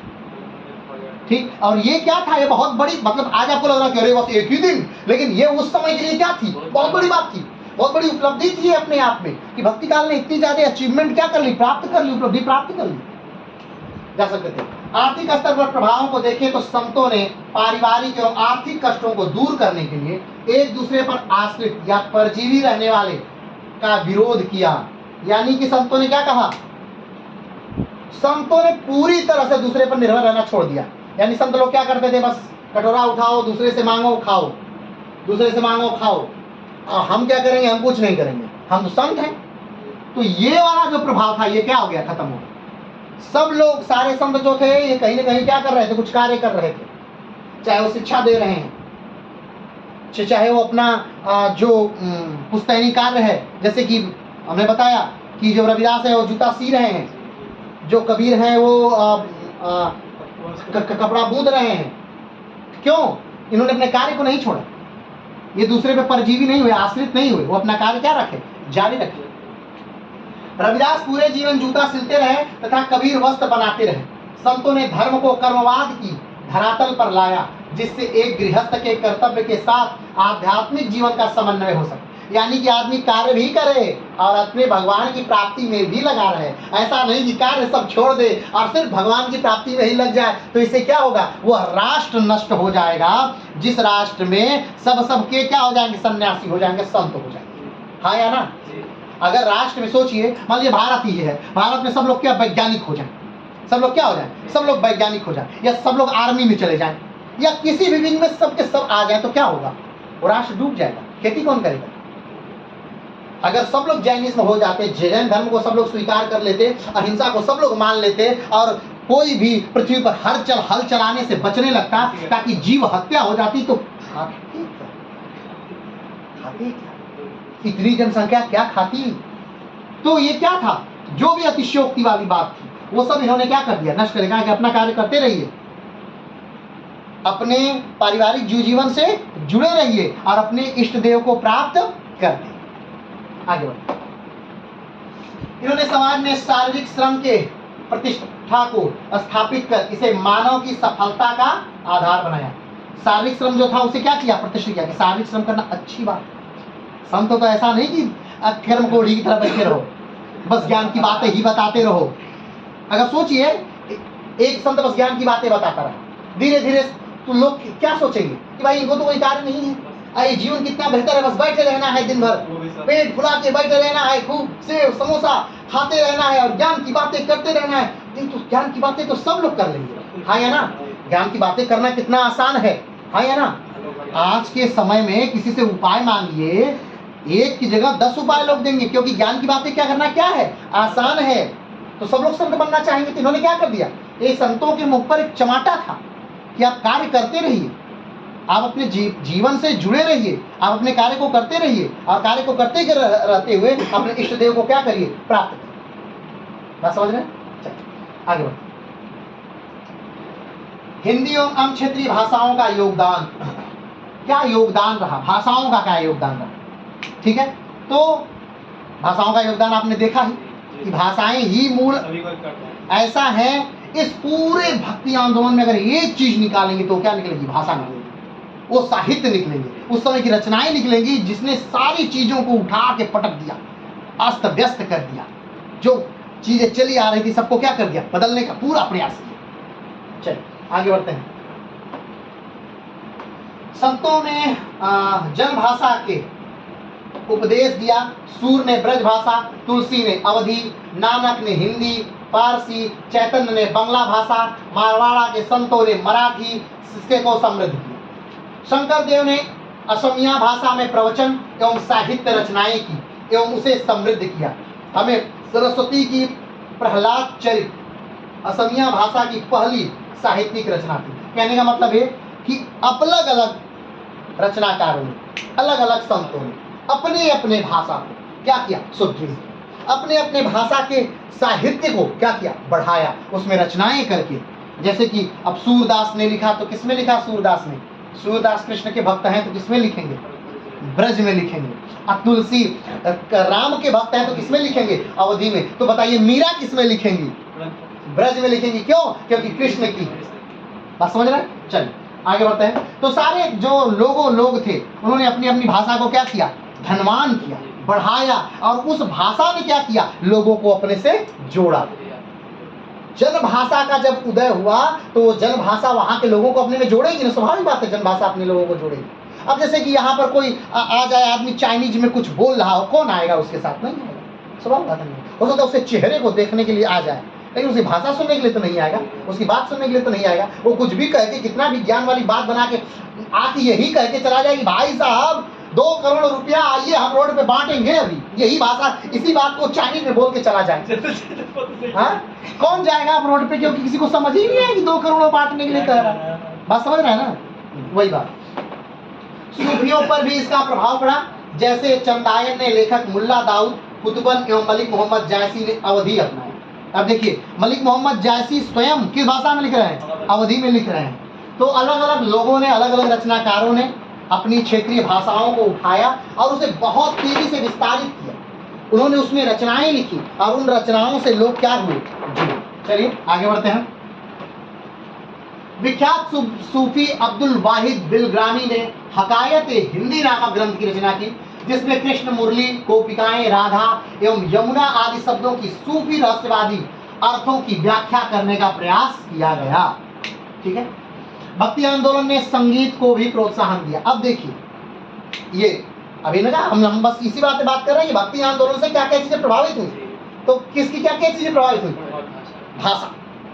अब भाषा ने क्या क्या चीजों को बदला, ऊंच नीच के भेदभाव, ठीक, महिलाओं का उत्थान, धर्म के ठेकेदारों को तोड़ देना, और भी बहुत सारी चीजों को इसने क्या किया, भक्ति आंदोलन ने बहुत ज्यादा महत्व दिया। भक्ति आंदोलन ने हर सूफियों को भी एक दिया कि सूफी लोग कहाँ लिख रहे हैं, ब्रज में लिख रहे हैं, अवधि में लिख रहे हैं। तो ये भक्ति आंदोलन की बड़ी बात थी, हाँ या ना। एक इस्लामिक आदमी आकर के आपकी शैली अपनाकर उस भाषा में लिख रहा है, आपके वेदों से कविताओं कहानियों को लिख लेकर के उस पर वो काव्य रचना कर रहा है, ये क्या है, बड़ी बात है। सूफी में संगीत को पूरी तरह से मान्यता प्राप्त है, लेकिन उसी इस्लाम में उससे क्या है, बैन है। ये क्या है, ये दोनों विरोधाभासी बातें हैं ना, लेकिन ये दोनों हैं। और एक इसका कारण क्या है, इसका कारण भक्ति आंदोलन, इसका कारण क्या है, भक्ति आंदोलन है। तो इसी प्रकार भक्ति आंदोलन ने क्या बढ़ाया, संगीत को भी महत्व दिया। क्योंकि 4 लोग जब बैठ के कीर्तन करेंगे तो उसमें क्या होगा, संगीत अगर नहीं रहेगी तो अच्छा लगेगा नहीं। तो क्या हुआ, जगह जगह संगीत फैली, और वो जगह जगह संगीत। अब जैसे कि अब मान लीजिए उदाहरण के तौर पर 4 लोग बैठ करके महाराष्ट्र में भगवान का भजन कर रहे हैं और 4 लोग बैठ करके बनारस में भगवान का भजन कर रहे हैं, तो क्या दोनों संगीत एक जैसी होगी? नहीं, दोनों संगीत अलग अलग होगी। बनारस की संगीत अलग होगी, उज्जैन की संगीत अलग होगी, दक्षिण भारत की, तमिलनाडु की, केरल की संगीत अलग होगी, महाराष्ट्र की संगीत अलग होगी, उड़ीसा की संगीत अलग होगी, बंगाल की संगीत अलग होगी ना। तो इससे क्या हुआ? संगीत का विकास हुआ कि नहीं? उस क्षेत्र से वो संगीत क्या हुई? निकली कि नहीं निकली? वो आगे बढ़ी कि नहीं बढ़ी? प्रोत्साहन मिला कि नहीं मिला उस संगीत को? हाँ, है ना। तो इस प्रकार से क्या किया भक्ति आंदोलन ने? संगीत को भी क्या दिया? बहुत ज्यादा प्रोत्साहन दिया। देख लेते हैं इसको। संकीर्तन एवं जोड़ी करताल की शुरुआत चैतन्य ने की। जोड़ी करताल समझते हैं? नहीं समझते हैं क्या? एक हाथ में इधर पहनते हैं, उसी हाथ को इधर ऐसे हाथ में लगाते हैं, एक हाथ में दो ठो बजाने वाला होता है, ऐसे ऐसे ऐसे करके बजाते हैं, ठीक है। उसी को क्या कहते हैं? करताल कहते हैं, जोड़ी करताल। जोड़ी करताल मतलब एक जोड़ी में वो होता है, इसीलिए उसे क्या कहते हैं? जोड़ी करताल कहते हैं। हाँ, एकदम सही जवाब। नारायण नारायण, नारद जी ऐसे लेके घुमाते हैं, नारायण नारायण। वो क्या है? जोड़ी करताल है, ठीक है। तो उसका प्रारंभ कौन करता है? संकीर्तन का भी एक जगह बैठ के हरे रामा हरे, इसका विकास कौन करता है? कोई संत ही तो किया होगा। यही किए हैं चैतन्य महाप्रभु, चैतन्य जी। अब अभी हमने कहा कि राम राम का विकास किसने किया? रामदास ने किया। तो ये हर कीर्तन का विकास किसने किया? चैतन्य महाप्रभु। जोड़ी कृपाल का विकास किसने किया? चैतन्य महाप्रभु। तो बताइए कव्वाली का विकास किसने किया? अमीर खुसरो ने किया। चलिए आगे बढ़ते हैं। बताया जाता है कि मुगल बादशाह अकबर हरिदास की कुटिया के पीछे छिपकर इनका संगीत सुनता था। किनका संगीत सुनता था? चैतन्य महाप्रभु का संगीत सुनता था। चलिए आगे बढ़ते हैं। भक्ति आंदोलन ने संपूर्ण देश को सांस्कृतिक सूत्र में बांधने का कार्य किया। भक्ति की गूंज उत्तर से दक्षिण तक सुनाई दी। यानी सोचिए, अब देखिए, एक और भक्ति मूवमेंट ने कार्य किया। भाषा को ऊपर से नीचे तक तो फैलाया ही, इस पूरे उपमहाद्वीप को कहीं न कहीं एकता के सूत्र में बांधे रखा। ये देखिए, ये बड़ी बात थी। रामानंद दक्षिण से उत्तर आए और अपने साथ क्या लेके आए? अपने साथ भक्ति आंदोलन मूवमेंट लेकर के आए। इतना बड़ा मूवमेंट लेकर के आए ना, भक्ति आंदोलन ही लेकर के आए रामानंद। तो हर संत उत्तर से जब को, जैसे शंकराचार्य कहाँ जन्म कहाँ हुआ? केरल में हुआ। केरल के एक छोटे से ग्राम में वो आदमी जन्म लेता है और वहां से लेकर कहाँ जाता है? उत्तर जाता है, पूर्व जाता है, पश्चिम जाता है। उससे क्या हुआ? भाषा का विकास हुआ, एकता का विकास हुआ। उत्तर का आदमी दक्षिण को जाना, दक्षिण का आदमी उत्तर को जाना, उत्तर का आदमी दक्षिण घूमने जाएगा, दक्षिण का आदमी उत्तर घूमने आएगा, और सारे जगह के लोग चारों जगह घूमने जाएंगे, मिलेगा, वो जगह जुड़ी रहेगी। अगर भाषा के, अगर यूरोप को सेम इसी कंडीशन में यूरोप को देखिए, सिर्फ भाषा के आधार पर पूरा यूरोप अलग हो गया। कारण कि ऐसा शंकराचार्य जैसा कोई व्यक्ति नहीं रहा जिसने 4 धाम बना दिया और 4 पीठ बना दी।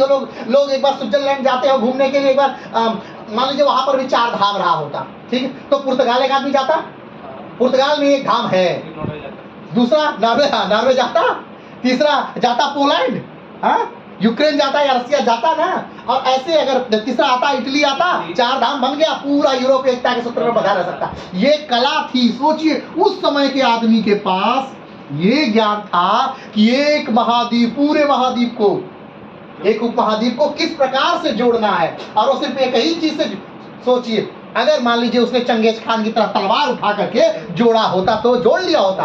हाँ, मानते हैं 10 साल 20 साल के लिए जोड़ लिया होता, तो क्या 7वीं शताब्दी से अभी तक जोड़ रहा होता? नहीं, वो टूट गया होता। लेकिन सोचिए, वो जोड़ी हुई चीज आज भी बद्रीनाथ का अस्तित्व है, आज भी रामेश्वरम का अस्तित्व है, आज भी द्वारिका का अस्तित्व है, और आज भी पुरी का अस्तित्व है। और सोचिए, ये अस्तित्व कब तक रहेगा? मुझे तो लगता है जब तक ये देश रहेगा, जब तक समुद्र में डूब न जाए, तब तक वो अस्तित्व रहेगा। हाँ या ना? तो ये बुद्धि उस समय भी थी। और ये किसका असर था? भक्ति आंदोलन। तो इस प्रकार से भारत भी जुड़ा रहा। क्या रहा? भारतवर्ष एकता के सूत्र में बंधा रहा। क्या कारण? भक्ति आंदोलन, भक्ति आंदोलन। ठीक, तो अब ये बस भक्ति आंदोलन का क्या प्रभाव रहा भारत पर, ये मेंस का प्रश्न है। अब मेंस का प्रश्न में आ गया, लिखते रहिए। आपके पास तो इतना आपका सोचना पड़ेगा, नहीं उतना नहीं लिखेंगे, हमें बस 1 पेज लिखना है, हमें बस इतने टाइम नहीं लिखना है ना। हम ज्यादा लिखेंगे तो भाई ज्यादा नहीं। आपके पास तो महासागर है, महासागर नहीं लिखना है, थोड़ा थोड़ा हर जगह। चलिए आगे बढ़ते हैं। इसी का परिणाम था कि एक समन्वित संस्कृति का विकास संभव हो सका। समन्वित संस्कृति है हमारी, ध्यान दीजिएगा। कैसे? भगवान शंकर के 12 ज्योतिर्लिंग हैं, और 12 ज्योतिर्लिंग में देखिए केदारनाथ भी है, एकदम उत्तर, तो एकदम दक्षिण में कौन है? रामेश्वरम, एकदम दक्षिण। सबसे उत्तर वाले राज्य में भी है तो सबसे दक्षिण वाले राज्य में भी है, तो गुजरात में भी है ना। भगवान शंकर गुजरात में भी विराजमान है ना। तो सोचिए पूरे भारत को बांधे हुए हैं, भगवान शंकर बांधे हुए हैं। 52 शक्तिपीठ हैं देवी देवताओं की, माने कि सती की 52 शक्तिपीठे हैं। वो 52 शक्तिपीठ श्रीलंका में भी है, भारत में भी है, पाकिस्तान में भी है, बांग्लादेश में भी है। अब सोचिए क्यों? क्योंकि उस समय भी तो भारत यही था ना, ताकि टूटे ना, इसलिए पूरे भारत को बांधे रखी। यही चीज हमारी संस्कृति ने ही हमें आज तक जीवित रखा, हमारे धर्म ने ही कहीं ना कहीं हमें क्या रखा? जीवित रखा। यही कारण है कि हम बने रहे। नहीं तो आज हमारे भी देवता सोचते कि हमें भी कोई पूजा कर लेता।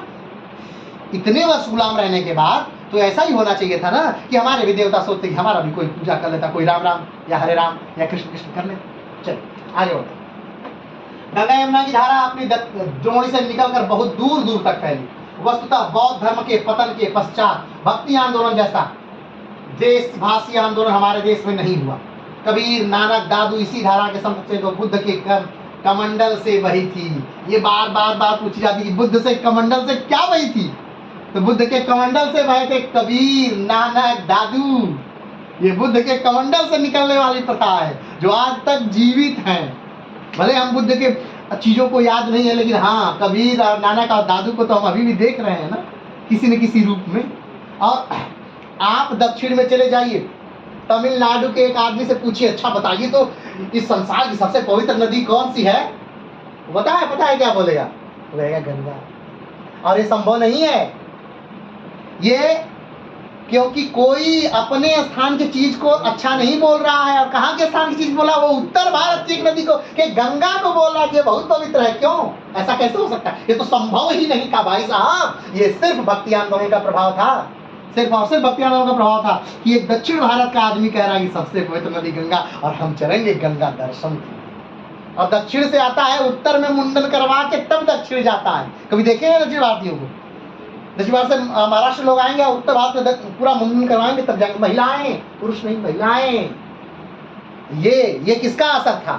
ये उत्तर भारत का, ये भक्ति आंदोलन का असर था। वो जिसने उत्तर भारत, दक्षिण भारत, पूर्वी भारत, पश्चिमी भारत सबको जोड़े रखा, जिसने जात पात पर कुठाराघात किया, उसको बदल दिया, धर्म के ठेकेदारों को बदल दिया। कहा कि ज्ञान के आधार पर है, ज्ञान है तो धर्म तुम्हारा है, और ज्ञान नहीं है तो जन्म के आधार पर ये नहीं डिसाइड होगा।